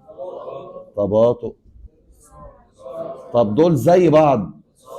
تسارع. ما هو سالب في سالب بموجب، صح ولا لا؟ يعني التسارع مرتين والتباطؤ. هتعرف تمليني فترات؟ طب شوف كده يلا. تسارع. تسارع من كام لكام؟ ومن كام لكام؟ وريح نفسك وده بيبقى كله مفتوح. انا بس مشكلتي مع الصفر اللي هو احيانا يبقى مقفول. فيبقى التسارع يلا من كام لكام؟ من 1 ل3. اتحاد او يلا من 5 لايه يا جدعان؟ ما لا نهايه. طب عايز تباطؤ. التباطؤ من كام لكام؟ استنى بقى عشان الصفر ده مشكلة. يلا حط صفر. لو حطينا صفر صفر يطلع كام؟ لو حطينا صفر يطلع كام؟ طب يبقى سالب، ودي موجب وسالب في موجب بسالب، يبقى ده ايه؟ يعني الصفر معانا ولا مش معانا؟ ويلا يا باشا التباطؤ من فين لفين تاني؟ ريح نفسك من 3 ل 5 لما بنعوض بيهم هيبقى فيهم واحدة بصفر، صح ولا لا؟ يعني ولا موجب ولا سالب اساسا. خش على اللي بعده. عايز عجلة الحركة، عايز العجلة، عايز العجلة، عايز العجلة عندما تنعدم السرعة. شفت انت اللي قلت لك عليه في اول الحصة، اللعب الالفاظ ده. عايز العجلة عندما تنعدم السرعة. عايز العجلة عندما تنعدم السرعة. العجلة اهي عندما تنعدم السرعة. انت عارف تنعدم السرعة يعني السرعة بكام؟ طب ما دي طلعت كام زمن؟ طيب يبقى هنعوض مرة ب5 ومرة ب1. عايز العجلة في الحالتين دول بس. تاني، مع اني قلت لك عليها في اول الحصة. هيقول لك ايه؟ يقول لك عندما كذا، ما يرضاش يقول لك زمن. يقول لك عندما كذا وانت تجيب الزمن. تاني، عايز ايه هو؟ عندما ايه يا شباب؟ انت عارف يعني ايه تنعدم السرعة؟ يعني السرعة النهائية بتساوي كام؟ طب ما انا لسه مساوي السرعة النهائية دي بصفر، طلع كام زمن؟ يبقى هو عايز العجلة عند زمنين. يبقى مرة العجلة عند ن بتساوي 1، ومرة العجلة عند ن بتساوي 5 ثواني. يلا يا شباب نعوض هنا يبقى العجله بتساوي، حط واحد في سالب 2 زائد 6 يبقى يدينا كام؟ حط نون 5 يبقى العجله بتساوي سالب 2 في 5 زائد 6 يبقى يدينا كام؟ بس فهمت القصه ماشيه ازاي؟ صعبه؟ طيب السؤال اللي بعده يلا. قذف حجر رأسيا لأعلى وكان ارتفاعه س ده بالمتر، بعد زمن ن ده بالثانية، يعطى بالعلاقة دي. تاني ركز، قذف حجر رأسيا ايه؟ دي لو حد كده قال لي شوية تفاصيل فيها كده، يعني نفسي في شوية تفاصيل اسمعها منكم. لا استنى، قذف حجر رأسيا ايه؟ بحيث كان ارتفاعه عن الأرض هو س، الارتفاع هو ايه؟ وبالمتر، وهي دي س. فس دي موضع او ارتفاع، ما هي موضع يعني مكانه برضه، مكانه فين؟ ارتفاعه فين؟ يعطى بالعلاقه دي 98 ن ناقص 4.9 ن تربيع. اوجد اقصى ارتفاع يبلغه الحجر. اولا انت مش ماشي لحد دلوقتي بنظام، واحد معاه موضع يعمل ايه يا شباب؟ يشتق يجيب ايه؟ انت ما عملتش كده ليه؟ اشتق هات سرعه تبقى كام؟ ناقص اضرب 2 في 4 و9 تطلع كام؟ طيب معاك سرعه، اشتق هات ايه؟ العجله. لو اشتقنا دي بصفر، لو اشتقنا دي كام؟ حلو كده. يلا اسمع بقى منك، عايز اقصى ارتفاع. اقصى ارتفاع يحصل امتى؟ اقصى ارتفاع يحصل امتى؟ انا لسه مش هجيب اقصى ارتفاع، بس بقول لك يحصل امتى. اقصى ارتفاع لما تبقى السرعه النهائيه بكام؟ اقول له بص، اقصى ارتفاع يحدث عندما عين بتساوي صفر. اقصى ارتفاع لما السرعه النهائيه بتبقى صفر. هروح اساوي دي بصفر، يبقى 98 ناقص 9.8 ن يساوي صفر. حد يجيب لي ن هتطلع كام؟ طب انت كده جبت الزمن، انت ما جبتش سؤاله على فكره. هو الراجل عايز اقصى ارتفاع، اعوض فين يا شباب؟ يا جدعان السرعه، عايزين اقصى ارتفاع. ما هو الراجل قايل لك الارتفاع اسمه ايه يا جماعه؟ ايه؟ س.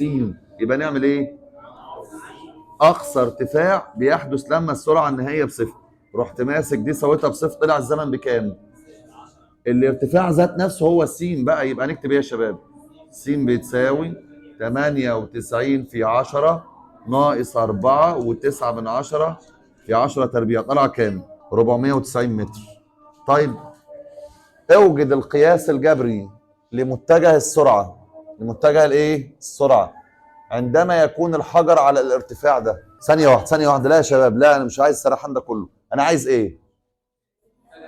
عايز ايه الراجل ده؟ اللي عايز سرعه ده لازم يديني ايه؟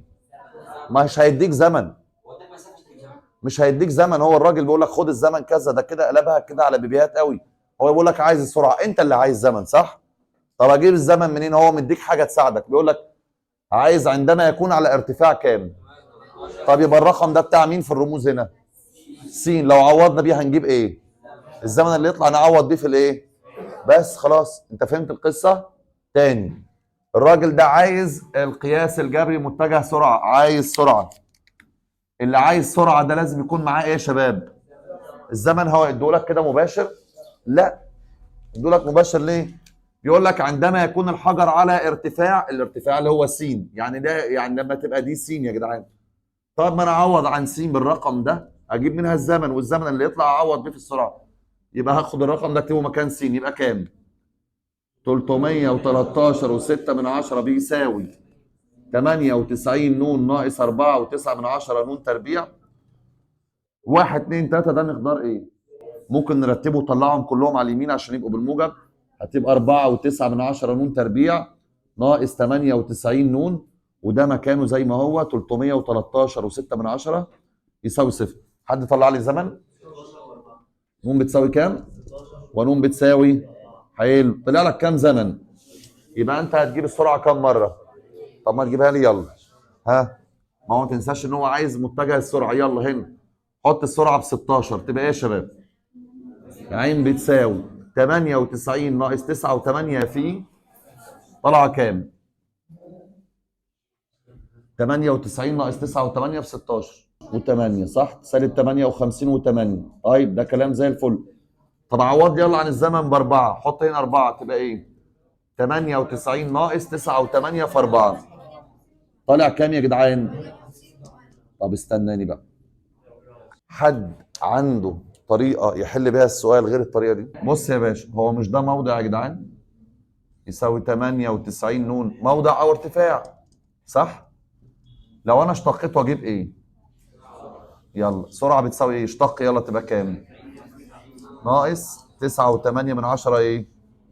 طيب عايز السرعه الابتدائيه انا. الابتدائيه يبقى نعوض عن الزمن بكام؟ نعوض عن الزمن بكام يا شباب؟ الابتدائيه يعني اول لسه هيتحرك، تبقى صفر في ده خلاص راح، يبقى يتبقى كام؟ حلو. طب هو مش حضرتك ده حجر قذف لاعلى ورجع تاني؟ بس يا باشا، طب ما احنا واخدين له قوانين غير الكلام ده. ازاي؟ وحل اسرع، اللي هو ازاي؟ انت عايز اقصى ارتفاع صح؟ اقصى ارتفاع بيساوي ايه يا شباب؟ الابتدائيه تربيع على 2 د. الابتدائيه تربيع، كنا واخدين قانون كده، الابتدائيه تربيع على 2 د. حد يقول لي طلعت كام؟ 490. واحنا كنا جايبينها كام؟ 490. طب عايز القياس الجبري للسرعه عندما يكون الحجر على الارتفاع ده. لما الحجر يبقى على الارتفاع ده عايز اعرف السرعه كام. بص استنى واحده ما اوقات تتلخبط. الجسم بتاعك كان طالع ضد الجاذبيه ولا مع الجاذبيه؟ طالع ايه يا شباب؟ ضد الجاذبيه. قوانينك بالموجب ولا بالسالب؟ حلو قوي. طب الراجل ده عايز السرعه صح؟ عايز السرعه. فاكر الثلاث معادلات اللي هم كانوا بيبقوا في الهواء، اللي هم كانوا بيقولوا ايه يا شباب؟ عين بيساوي عين صفر، يبقى زائد ولا ناقص؟ وايه تاني؟ القانون التاني كان بيقول ايه؟ ف بيساوي عين صفر نون ناقص. طب والقانون التالت كان بيقول ايه؟ النهائيه تربيع بتساوي الابتدائيه تربيع ناقص 2 د ف، صح؟ واحده واحده كده. انا ليه كاتبهم بالسالب؟ طب هو الراجل عايز السرعه لما يبقى على الارتفاع ده صح؟ طيب انا مبدئيا كده انت ما اديتنيش اي زمن اعوض بيه صح؟ واحنا في الرياضه لو الراجل ده ما ادانيش زمن اختار المعادله الايه؟ الثالثه. طالما ما معكش زمن يبقى المعادله الثالثه، طالما ما عندكش زمن يبقى انهي معادله؟ المعادله الثالثه يا ريس، عشان ما فيهاش زمن. يبقى كده انا رسيت على الثالثه، دي مش هستخدمها لاني عايزه زمن، دي مش هستخدمها لاني عايزه زمن، فانا استخدم المعادله.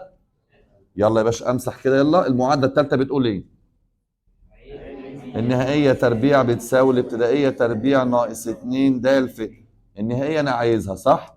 الابتدائيه انا جبتها بكام؟ 98 ايه؟ ناقص 2 في د كام؟ في الف بكام؟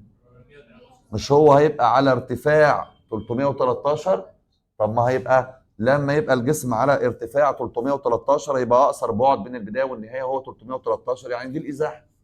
يبقى 313 و6 من 10. نعمل دول على الاله ونعمل لهم ايه؟ جذر. يلا قول لي عين طلعت بتساوي كام؟ هتلاقيها طلعت موجب او سالب 58 و8، صح ولا لا؟ موجب او سالب ده عشان انا عملت جذر تربيعي، مظبوط؟ طب حد عنده تفسير ازاي يبقى في سرعتين على الارتفاع ده، واحده موجبه واحده سالبه؟ يعني ايوه حلو، ايوه كده. ازاي بقى الراجل ده على الارتفاع ده يا جدعان؟ على الارتفاع وليكن هنا مثلا، يعني اعتبر الارتفاع اللي هو قاله ده كان هنا ما كانش في الاخر. ازاي بقى طالع له اجابتين في السرعه، واحده موجبه وواحده سالبه؟ مر الموجبه هو وطالع، والسالبه ايه؟ بعد ما غير اتجاه حركته. بس فهمت القصه؟ واحد بقى يقول لك ازاي يعني مثلا ايه هيبقى على الارتفاع ده عند زمنين معينين؟ ازاي يعني يبقى على الارتفاع ده مرتين عند زمنين لما حليناها بالطريقه الاولى بعد 4 ثواني وبعد 16 ثانيه؟ يا عم الراجل ثانيه 2 3 4 وصل، قعد طلع فوق ولف، وبعد 16 ثانيه كان وصل لنفس المكان تاني. بس فين المشكله؟ هيبقى موجود عند نفس الارتفاع مرتين في زمنين مختلفين، مره هو طالع ومره هو. نقول تاني، لو كان متجه موضع يعطى بالعلاقه دي حيث س بالمتر ونون بالثانيه، انا مش كاتب، انت فاهمها ضمنيا. اوجد المسافه المقطوعه حتى نون يساوي 4 ومقدار السرعه عندئذ. هتفهمني؟ لا انا مطول شويه في المساله دي عشان بس نأصل لحاجه، عشان الراجل ده طلب حاجه اسمها المسافه مش الازاحه. بص يا سيدي، في مشكله في المسائل دي اللي هي ايه؟ انا ما اضمنش ان الجسم يكون ماشي طول الوقت للامام، صح ولا لا؟ لو هو ماشي للامام دايما هتبقى الازاحه هي الايه؟ لكن لو الجسم ده يا جدعان مشي شويه وراح رجعهم تاني، هل المسافه تبقى هي الازاحه؟ مقتنع؟ تمام. لو الجسم ده طول الوقت بيمشي للامام او لقدام او بيمشي في اتجاه واحد يعني ما بيغيروش، تبقى المسافه هي الازاحه. لكن لو الجسم ده رجع تاني، هل تبقى المسافه هي الازاحه؟ طب انا عشان اعرف الجسم ده ماشي على طول للامام ولا بيرجع تاني اعمل ايه؟ قال لي والله تروح تجيب السرعه وتحاول تساويها بصفر، تشوف في السرعه دي ممكن تطلع بصفر ولا لا.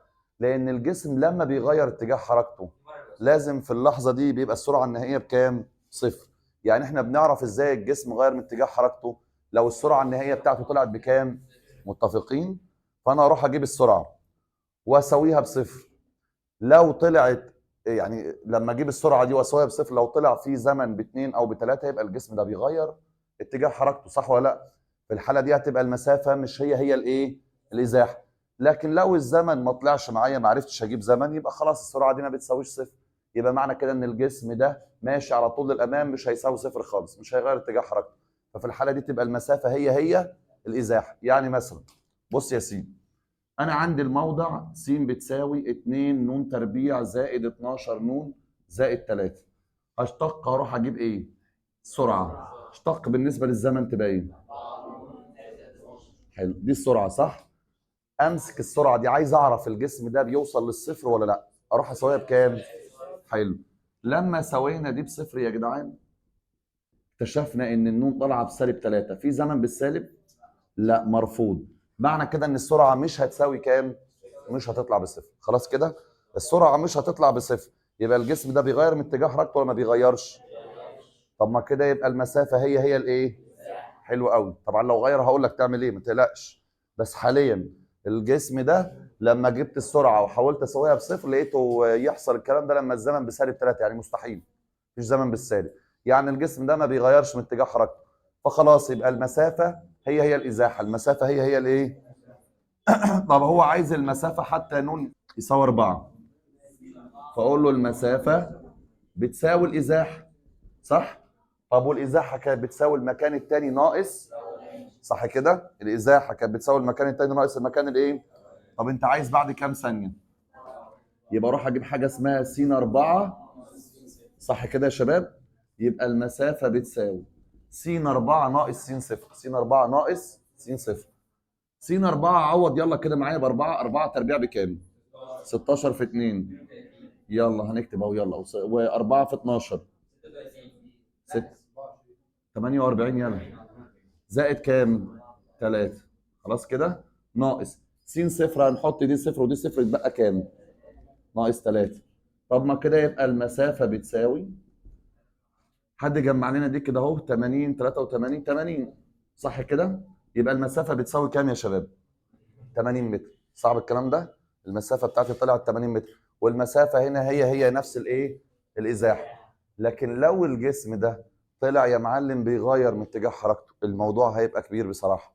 لو الجسم ده طلع بيغير من اتجاه حركته، حضرتك هتضطر هتمشي في المسألة جزء جزء. يعني مثلا اللي هو ازاي؟ مثلا يا شباب الجسم ده طلع بيغير من اتجاه حركته بعد مثلا، هو عايز حتى كام ثانية؟ 4 ثواني. لو الجسم ده طلع بيغير اتجاه حركته بعد ثانية، بيغير من اتجاه حركته بعد ايه؟ فهتضطر تروح تعمل خط كده اللي هو بص، من صفر لواحد لأربعة. أنا قلت بيغير اتجاه حركته بعد كام ثانية؟ ثانية. عشان تجيب المسافة عارف هتضطر تعمل ايه؟ تجيب الإزاحة من صفر لكام؟ وتجيب الإزاحة من كام لكام؟ وتروح تعمل ايه؟ تجمعهم مع بعض. فهمت القصة؟ تجيب الإزاحة من صفر لواحد اللي هي تبقى ايه؟ س واحد ناقص س صفر. وتجيب الإزاحة من واحد لأربعة اللي هي تبقى ايه؟ س 4 ناقص س واحد. والإزاحة اللي من هنا ومن هنا تتجمع مع بعض تديك حاجة اسمها الايه؟ بس الكلام ده رخم. أنا أعترف إن هذا الكلام هيبقى رخم جدا جدا جدا جدا. ادي لك قانون يلخص لك الدنيا دي خالص خالص خالص، ويجيب لك اي ازاحه او اي مسافه ومالكش دعوه بيغير ولا ما بيغيرش. في قانون وتجيبه بالاله في اللحظه دي، تجيبه بالاله. قانون يخليك تجيب المسافه والازاحه في اي مساله وبالاله، وبدون تعب وبدون ارهاق. لان بصراحه في بعض الاجسام مستفزه، يعني الحركه بتاعتها مستفزه، يقول لك يغير اتجاه حركته يطلع مرتين. فاللي هو يقول لك غير من اتجاه حركته عند الواحد وغير من اتجاه حركته عند الثلاثه. يا سلام! وانا عشان اروح اجيب المسافه اروح اجيب الازاحه هنا والازاحه هنا والازاحه هنا، فاضي انا في الامتحان اقعد اقول له س واحد ناقص س صفر عشان نجيب الازاحه الاولى، وس 3 ناقص س واحد عشان نجيب الازاحه الثانيه، وس 4 ناقص س 3 عشان نجيب الازاحه الثالثه، وبعدين نجمع الازاحات اصلا فكره انك انت الجسم بيغير من اتجاه حركته ولا لا ممكن ما تجيش في دماغك اصلا. يعني عايز اقول لك ان انت اصلا ممكن ما يجيش في دماغك فكره تغيير الحركه دي، فتفتكر ان الازاحه هي المسافه وتروح حالل على طول وخلاص. فحد كده محترم عمل لنا ايه قوانين الموضوع ده، هتعرفها اكتر وتفهمها اكتر لما نيجي ناخد الدرس اللي جاي، لان هي تبع التكامل. بتقول ايه بقى؟ بص بقى يا سيدي، الازاحه بتساوي تكامل السرعه بالنسبه للزمن. طب والمسافه؟ تكامل مقياس السرعه بالنسبه للزمن. طبعا وتشوف الراجل ده عايز من كام لكام، يعني هو هنا قايل كام ثانيه، يبقى نقول من صفر لاربعه. خلاص؟ شوف برضو من الزمن الاول للزمن الثاني يا جدعان، من الزمن الاول للزمن الايه؟ تكامل محدد يتعمل على الاله. لو عايز ازاحه تكامل السرعه، المسافه تكامل مقياس السرعه. طب مثال زي كده انا عايز اجربه بالاله، يلا قول لي، هو الراجل ده كان عايز مسافه ولا عايز ازاحه؟ يبقى اروح اقول له المسافه بتساوي ايه، يلا قول لي كده بتساوي ايه؟ تكامل ايه يا جدعان؟ مقياس السرعه، يعني مقياس الكلام ده صح؟ مقياس كام؟ 4 نون زائد 12 بالنسبه لنون. طب هو عايز خلال كام ثانيه؟ من صفر ل 4، 4 ثواني. حد كده يعملها على الاله كده، قول لي طلعت كام؟ يلا تكامل، على فكره المقياس موجود عندك على الاله وكل حاجه. يلا حد كده عمله على الاله؟ المقياس موجود عندك، عارف ولا مش عارف؟ طلع كام؟ طلع 80. فايه رايك نمشي ان احنا نختبر الجسم نشوفه بيغير ولا ما بيغيرش، ولا نمشي بالقوانين دول؟ نصيحه، دول هيوفروا عليك تعب كتير قوي قوي قوي. عايز ازاحه تكامل السرعه، عايز مسافه تكامل مقياس السرعه. ده في ناس من كتر حبها في القوانين دي، يعني حتى لو مطلوب ازاحه، فالازاحه بتبقى المكان الثاني ناقص المكان الاولاني، يقول لك لا برضه. امال ايه يا عم؟ يقول لك انا همسك دي هشتقها اجيب ايه؟ ومن السرعه هجيب مسافه وازاحه اللي هو عايزه، اعمل لهم تكامل على طول. بس خلي بالك ان الازاحه تكامل السرعه، لكن المسافه تكامل مقياس السرعه. المقياس ده على فكره هيخليها متجزأه كده، الجزء الموجب لوحده والسالب لوحده، عارف انت، والرايح لوحده والراجع لوحده، فهيظبط دنيته. المقياس اللي اتحط ده، فهمت القصه ماشيه ازاي؟ خلاص، يبقى احنا خلينا ماشيين بالقوانين اللي تحت، حتى واحنا لسه ما خدناش الدرس الثاني. خلاص خليك ماشي بدول، الازاحه تكامل السرعه والمسافه تكامل مقياس السرعه، وشوف من كام لكام ومالكش دعوه بيغير ما بيغيرش، الموضوع هيطلع معاك على طول. تمام؟ جبنا المسافه وبقول لك وما مقدار السرعه عندئذ. هو الزمن بكام؟ حط 4 هات السرعه. خلاص؟ يعني لو حطينا كده اهو، يعني اهي على جنب كده عين بتساوي عند اللحظه نون يساوي 4، عوض يلا 4 في 4 16 و12، 8 16 و12 28، بس يبقى السرعه بتاعتك 28. تمام؟ يلا مديك ازاحه بتساوي 2 نون تكعيب ناقص 9 نون تربيع، اكتبها تاني اهو، الازاحه بتساوي 2 نون تكعيب ناقص 9 نون تربيع زائد 12 نون. وبيقول لي عايز القياس الجبري للعجله عند انعدام السرعه. في عجله وفي سرعه، يبقى اعمل ايه يا جدعان دلوقتي؟ اجيب عجله واجيب سرعه. خلاص؟ يلا نشتق نجيب ايه؟ السرعه بتساوي ايه؟ 3 في 2 نون تربيع ناقص زائد كام؟ اشتق تاني نجيب ايه؟ يلا 2 في 6 ناقص، عندك ازاحه وعندك سرعه وعندك ايه؟ نفسي بقى تقولوا لي انت هشتغل ازاي. هو عمره ما يديك زمن، هو يقول لك دايما عند حاجه معينه تجيب انت منها زمن. يلا عايز العجله عند انعدام السرعه، عايز العجله عند انعدام السرعه، عايز العجله عند انعدام. هي العجله دي عشان اجيبها عايزه ايه؟ مش هيقوله لك، بيقول لك عايز العجله عند انعدام السرعه. يعني اعمل ايه يا جدعان؟ يبقى امسك السرعه دي اساويها بكام؟ يبقى رقم واحد كده امسك السرعه واساويها بصفر.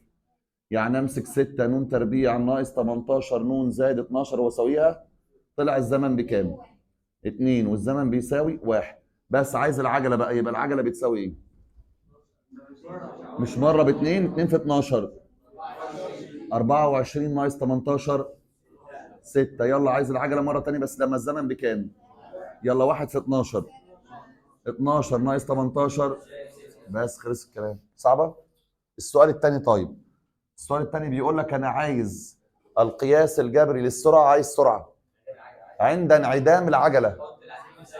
حط العجله بكام؟ هيجيب لك زمن، عوض بيه في مين؟ في السرعه. يبقى انا امسك العجله دي اروح اساويها بصفر، يعني 12 نون ناقص 18 بيساوي صفر. طلع بره واقسم، طلع النون بكام؟ 3 على 2. طيب معانا زمن، خلي بالك هو كان عايز ايه؟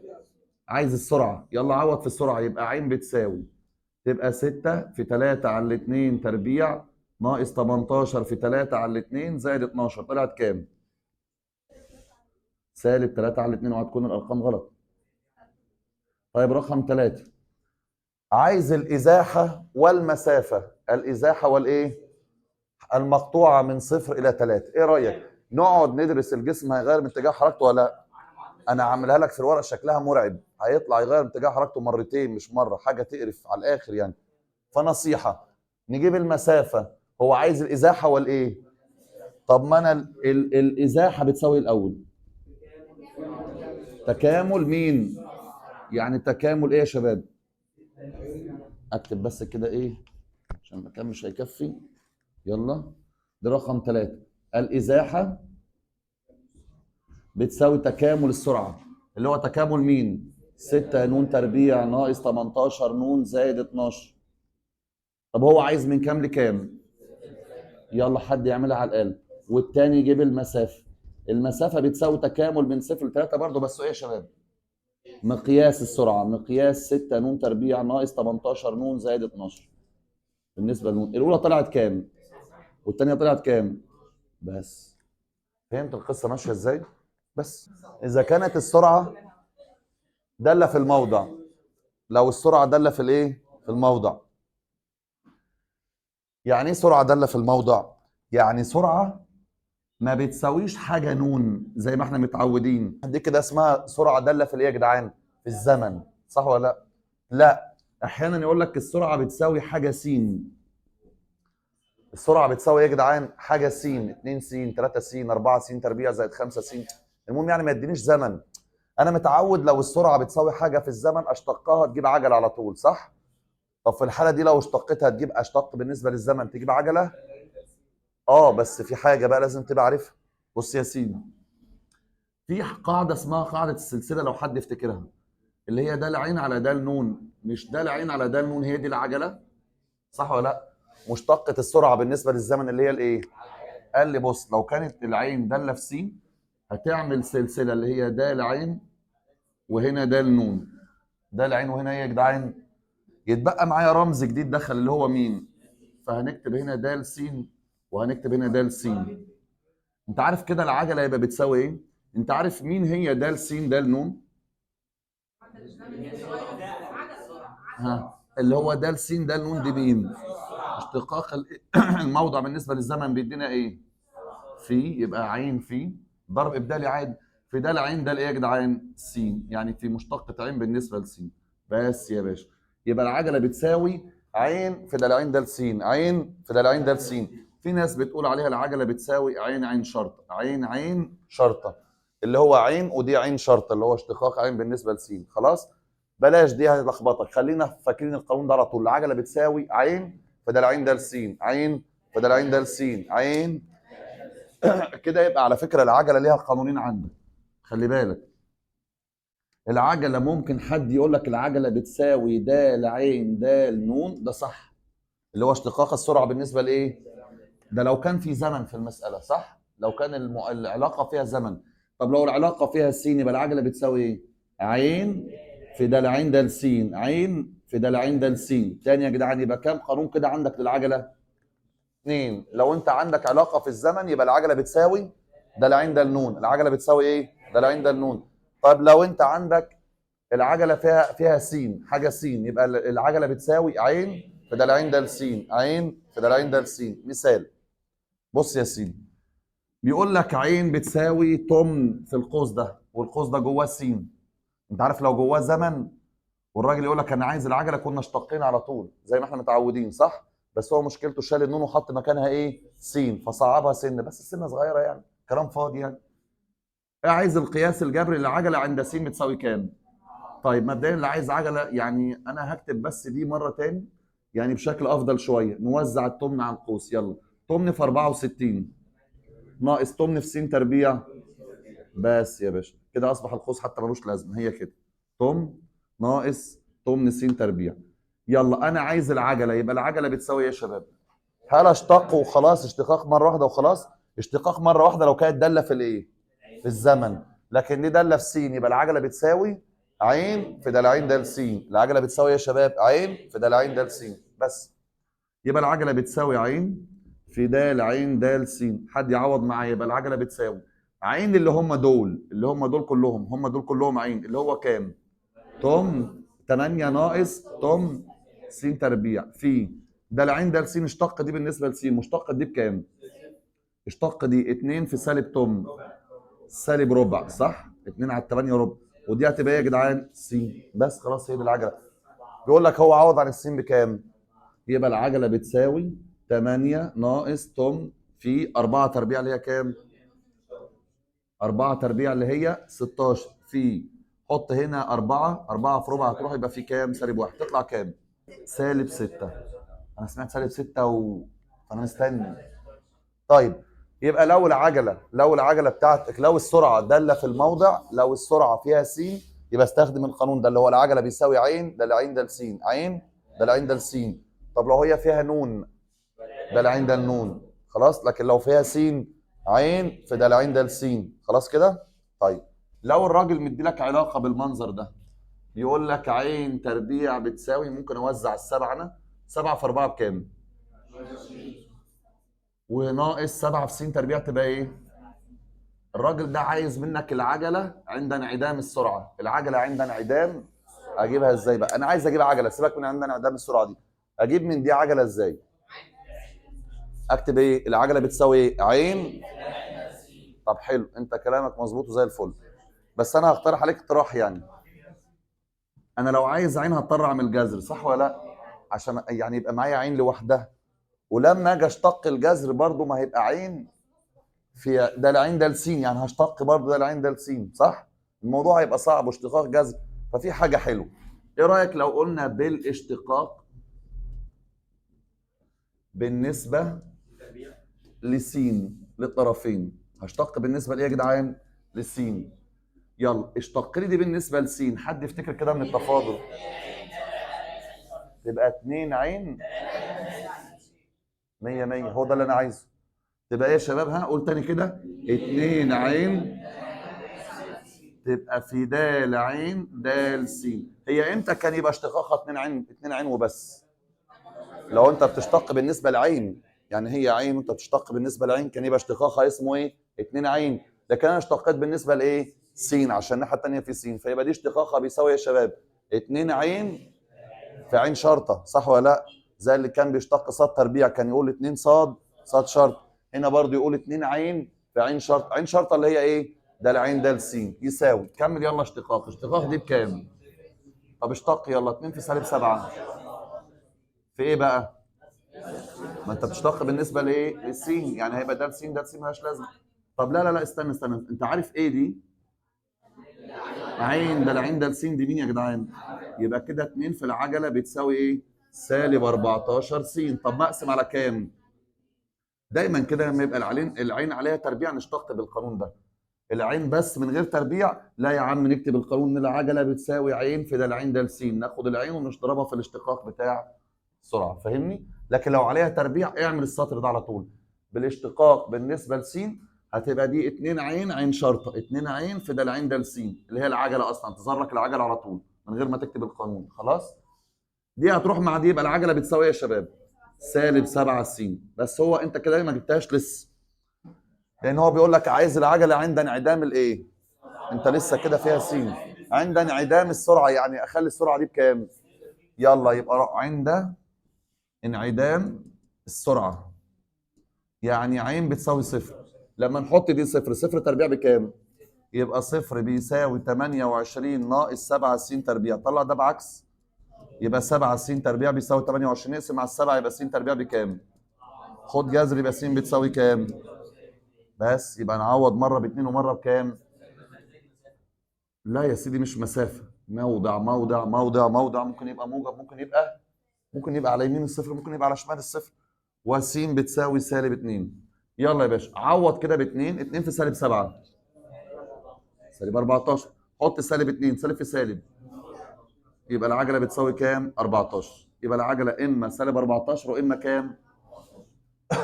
طيب لو الراجل ده قال لك انا عايز مقدار العجله، مقدار العجله، يبقى الاجابه كام؟ على الرغم ان هي مره موجب مره سالب، بس احنا هنقول كله بالايه؟ لو طلب مقدار او معيار يبقى في الحاله دي هو عايز اجابه موجبه، فدايما حتى لو الاجابه طالعه سالب تكتبها بالموجب لو طلب كلمه مقدار. صعب يا جدعان الكلام ده؟ نقول تاني بالله عليك. في قانونين مهمين قوي قوي على السبوره دلوقتي اتضافوا، اللي هما ايه؟ الازاحه بيساوي ايه؟ تكامل السرعه. الازاحه بتساوي تكامل السرعه، لكن المسافه بتساوي تكامل. دول بالنسبه لنا حاجه مهمه قوي قوي قوي. الازاحه تكامل السرعه والمسافه تكامل، وهو هيقول لك من وقت من كام لكام، واعملهم على الاله وطلع، ومالكش دعوه بقى الجسم بيغير من اتجاه حركته مش بيغير، بيتنيل بنينه، ماليش دعوه. اصل انا هقعد ادرس بيغير ولا مش بيغير، اروح اساوي السرعه بصفر وربنا يكرمك يطلع زمنين تقعد تجيب من هنا لهنا ومن هنا لهنا ومن هنا لهنا، موال اسود، الموضوع كبير بصراحه. فاحنا بنعمل ايه؟ تديني موضع بشتق اجيب سرعه، خلي السرعه معايا، وعايز ازاحه تكامل السرعه، عايز مسافه تكامل مقياس السرعه. خلاص كده يا شباب؟ نقول تاني. طيب لو العجله كده بقى لها كام قانون في المنهج؟ يا اما العجله بتساوي ايه؟ ده العين ده النون اللي هو اشتق على طول، بالنسبه زي ما بنعمل كده من الصبح، زي دي عين داله في ميم. فلو عايز عجله يبقى العجله بتساوي ايه؟ ده العين ده النون اشتقها على طول، بس وانتهى الموضوع على كده. لكن لو السرعه بتساوي بره حاجه س مش حاجه نون، يبقى العجله بتاعتك بتساوي ايه يا ريس؟ عين في ده العين ده س. ولو المعادله موجوده فيها عين تربيع، اشتق بالنسبه لس هيظهر لك العجله اصلا. خلاص؟ اشتق بالنسبه لس في الطرفين، دي هتبقى 2 عين في ده العين ده س، ونشتق هنا بالنسبه لس هتلاقي ظهر لك العجله على طول مباشره. هنا طالب العجله عند انعدام السرعه، يعني امسك السرعه دي اسويها بصفر اجيب س وارجع اعوض عشان اجيب له العجله اللي هو عايزها. تمام؟ ممكن الواحد ياخد اجابات الكلام ده منكم انتم، بس خلي بالك كلها فيها س، ها؟ كلها سرعه فيها س، سرعه فيها س، يعني انت ايه؟ ناس في الديناميكا تحب السرعه اللي فيها نون، اشتق مره واحده وخلاص وخلصت. ودي عين تربيع ودي عين تربيع، ودي السين اهي فيها سين جواها نون الناحيه الثانيه. بص بقى يا سيدي، السؤال الاولاني عين تربيع بيساوي 1 على 8 في القوس اوجد ج بدلاله س، يعني عايز العجله بدلاله س، طبيعي هتطلع بدلاله س يعني. ثم اوجد اصغر قيمه لسرعه الجسم. اشتق بالنسبه لس.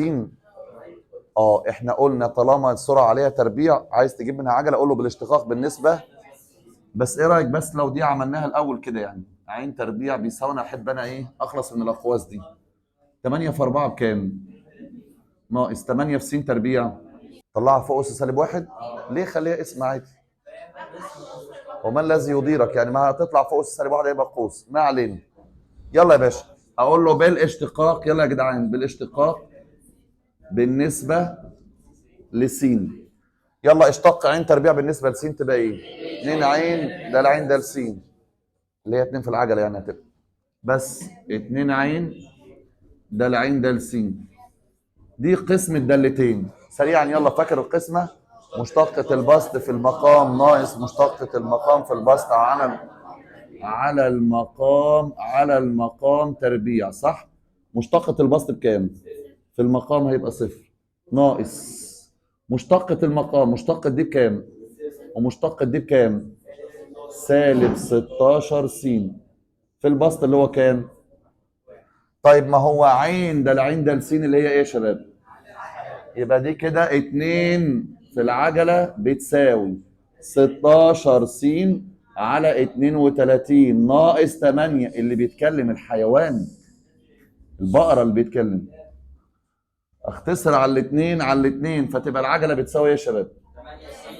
8 س على 32 ناقص 8 س تربيع الكل. بس خلاص دي العجله بدلاله س، اشتقنا بالطرفين مجرد مساله اشتقاق. عايز اصغر قيمه لسرعه الجسم. اصغر قيمه لسرعه الجسم، اطلع فوق خلاص انت جبت العجله اهي. لكن هو عايز اصغر قيمه لسرعه، اهي يا عم اهي سرعه الجسم اهي اهي. عايز اصغر قيمه لسرعه الجسم. لا استنى بقى، لا مش عايز اكبر الموضوع، انا عايزها كده بحاجه بسيطه وسهله. عايز اصغر قيمه للسرعه تحصل امتى؟ امتى ده يبقى اصغر حاجه؟ لو ده ايه يا شباب؟ اكبر حاجه، صح ولا لا؟ امتى السرعه تبقى اصغر حاجه؟ لو المقام. هقول لك على حاجه، سيبك من المساله الكبيره دي، خلينا في حاجه عبيطه كده. لو انا جيت قلت لك ان عين بتساوي 1/س، انا عايز السرعه دي تبقى حاجه صغيره قوي، عايز اصغر قيمه. اصغر قيمه احط السين رقم قليل ولا رقم كبير؟ اشمعنى؟ الكسر، كل ما المقام يزيد القيمه ايه؟ تقل، صح ولا لا؟ فانت لو عايز اصغر قيمه للعين يبقى لازم المقام ده يبقى ايه يا جدعان؟ اكبر قيمه. علاقه عكسيه، صح ولا يا شباب؟ اصغر حاجه يبقى اكبر حاجه.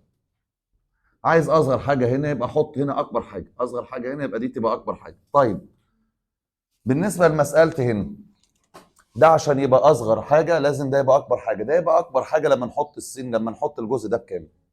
فكر فيها كده. ده يبقى اكبر حاجه لما نحط السين بكام؟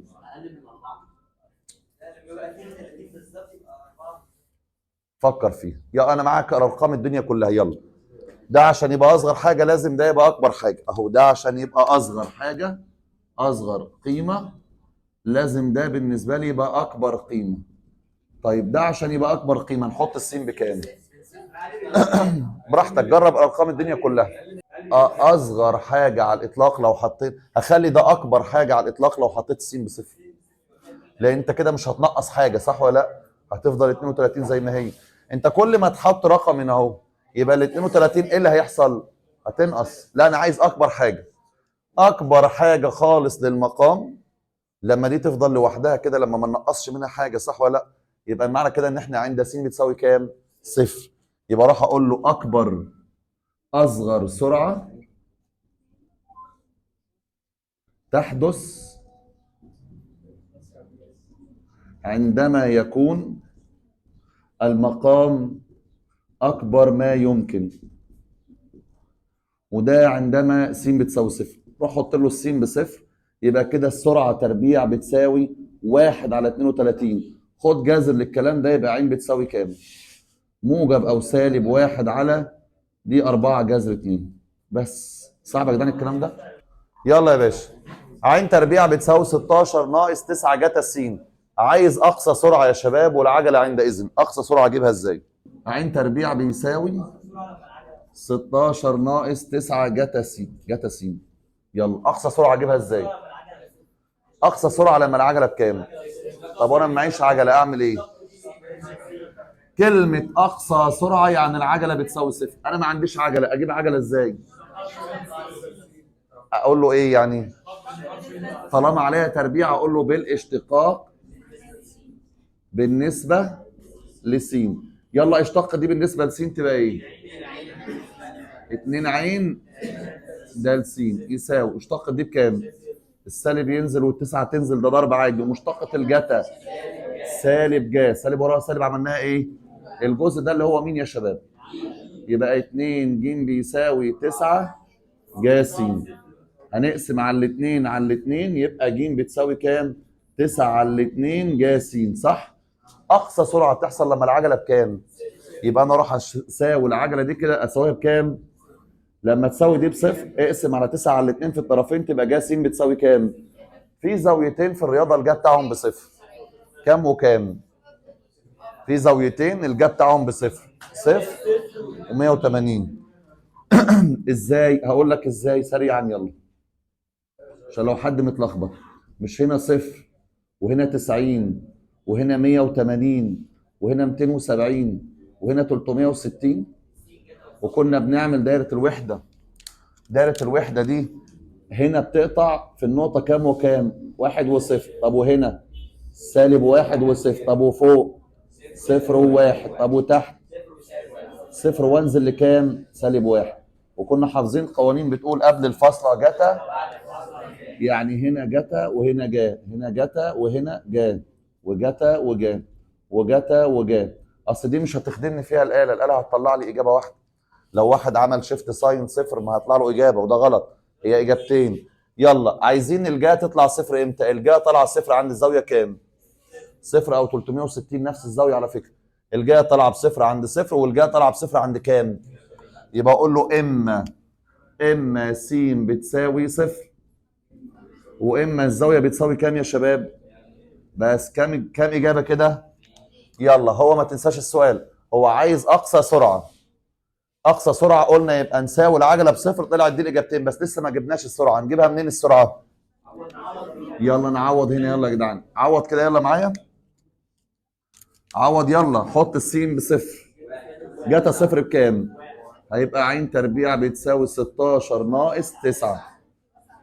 يعني عين تربيع بتساوي، ناخد جذر يبقى موجب او سالب جذر 7.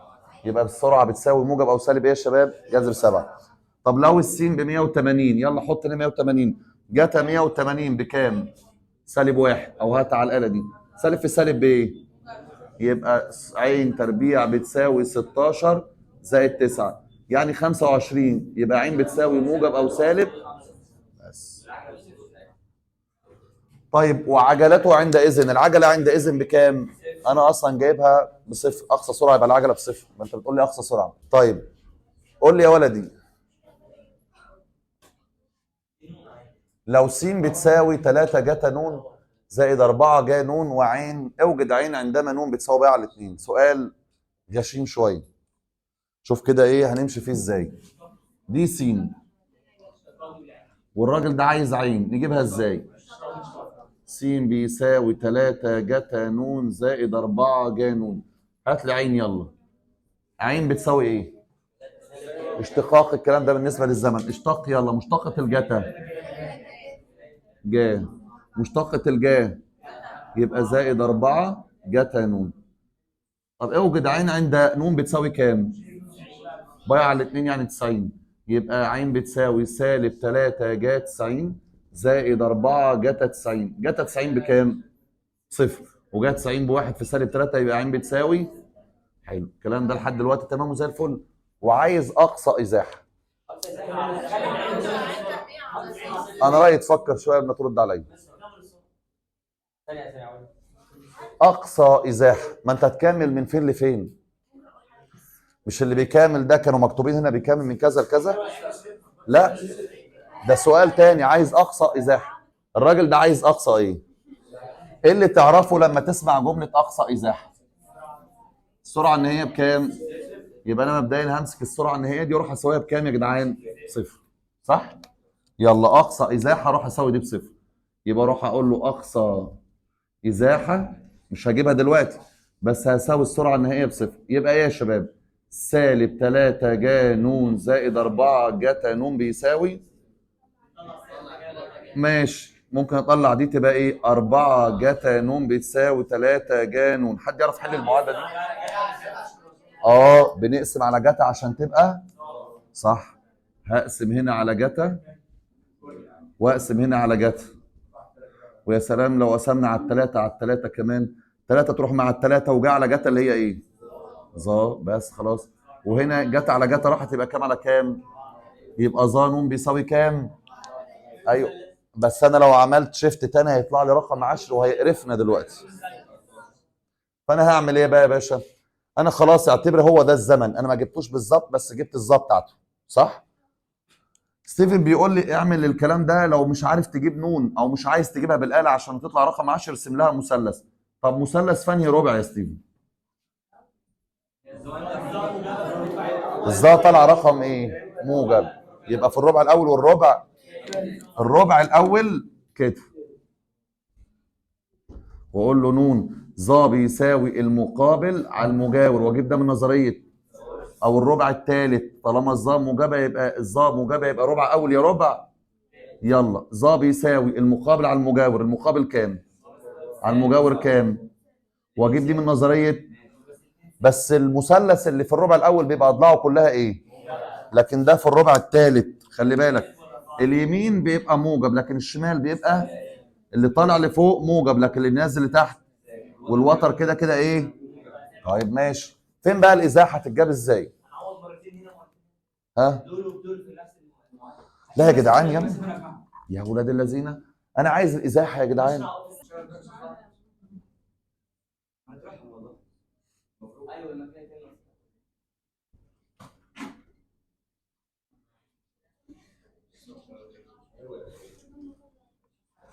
الازاحه بتساوي المكان التاني ناقص المكان. طب انا ليه ما استخدمتش على طول تكامل السرعه وخلاص؟ اللي هيكامل سرعه ده مش هيبقى معاه زمن؟ مش معايا زمن، اضطريت ارجع للقانون الاساسي، الازاحه بتساوي المكان التاني ناقص المكان، بس يبقى الازاحه بتساوي المكان التاني اللي هو س ن، يعني عوض عن النون بنون، يبقى هم دول صح؟ اللي هم ايه يا شباب؟ 3 جتا نون، قول يلا، زائد 4 جا نون صح؟ ناقص س صفر، حط هنا صفر وحط صفر. عارف جا صفر بكام؟ لكن جتا صفر بكام؟ 1 في 3. طب وهطلع الازاحه ازاي في الحاله دي؟ ما انت عايز جتا وجا صح؟ انت معكش زمن بس عايز جتا وجا، طب ما نجيبها منين؟ المثلث. يلا يا باشا، يبقى اكتب ايه؟ ها، 3 في جتا المجاور على الوتر كام على كام؟ زائد 4 في جا المقابل على الوتر كام؟ ناقص كام؟ حد يطلعها لي. 2. ماشي، هي 2. طب عايز الازاحه الثانيه، يعني عايز الاحتمال ده برضو، اجيب الازاحه ازاي؟ النظام اللي هو ايه؟ نفسي تقوله لي النظام والله. ف بتساوي المكان الثاني ناقص المكان. انا عارف ان انتوا الازاحه ممكن خلاص نعمل واحد يعمل تكامل للسرعه، بس ليه ما عملناش تكامل للسرعه هنا؟ ما معيش زمن، ما معيش زمن. انا جبت ظا طلعت كسر، هعمل شيفت تاني هيطلع لي ارقام عشريه زي الزفت. فاهم ازاي؟ فخلاص، فاضطرينا قلنا ظا دي نرسم لها مثلث، هي موجبه يبقى الربع الاول يا الثالث وبس. والازاحه نرجع للقانون الاولاني اللي هو المكان الثاني ناقص المكان الثاني ناقص الاولاني. س ن اللي هو نفس المساله اللي هو 3 جتا ن زائد 4 جا ن ناقص س صفر، لما نحط هنا صفر جا صفر راح، وجتا صفر بواحد، 1 في 3 بكام؟ يلا يا محترم، يبقى ف بتساوي 3 في جتا المجاور على الوتر كام على كام؟ زائد 4 في جا المقابل على الوتر كام على كام؟ ناقص كام؟ طالعه كام؟ سالب 8. استناني بقى كده، اجابه السؤال بتاعته تبقى كام؟ ركز ركز في اللي انا بقوله ده، ركز. انا عايز اقصى ازاحه. في ازاحه طلعت بكام؟ وفي ازاحه طلعت بكام؟ في ازاحه طلعت وفي ازاحه طلعت. انا عايز اقصى ازاحه سالب 8 بس. عايز اقصى ازاحه تبقى سالب 8. انا مشيت في احتمالين، فاهم ازاي؟ طلع واحد ب2 والتاني بسالب 8، مين الاقصى فيهم؟ استنوني بقى يا جدعان ما تفصلش ثواني. بصوا يا جدعان تاني، لخص لي كده اللي احنا قلناه بالله عليك. لو عندنا س او ف،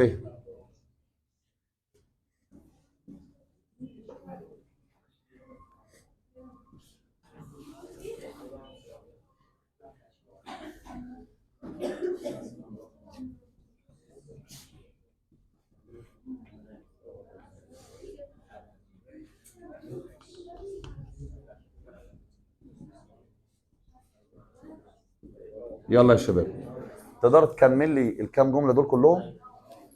لا هنقول مع بعض يا يوسف. يلا بص يا باشا، ده ايه؟ لا واحده واحده، ده ايه يا شباب؟ ده ايه؟ لو عملنا اشتقاق بالنسبه للزمن يدينا ايه؟ طب لو عملنا اشتقاق بالنسبه للزمن يدينا ايه؟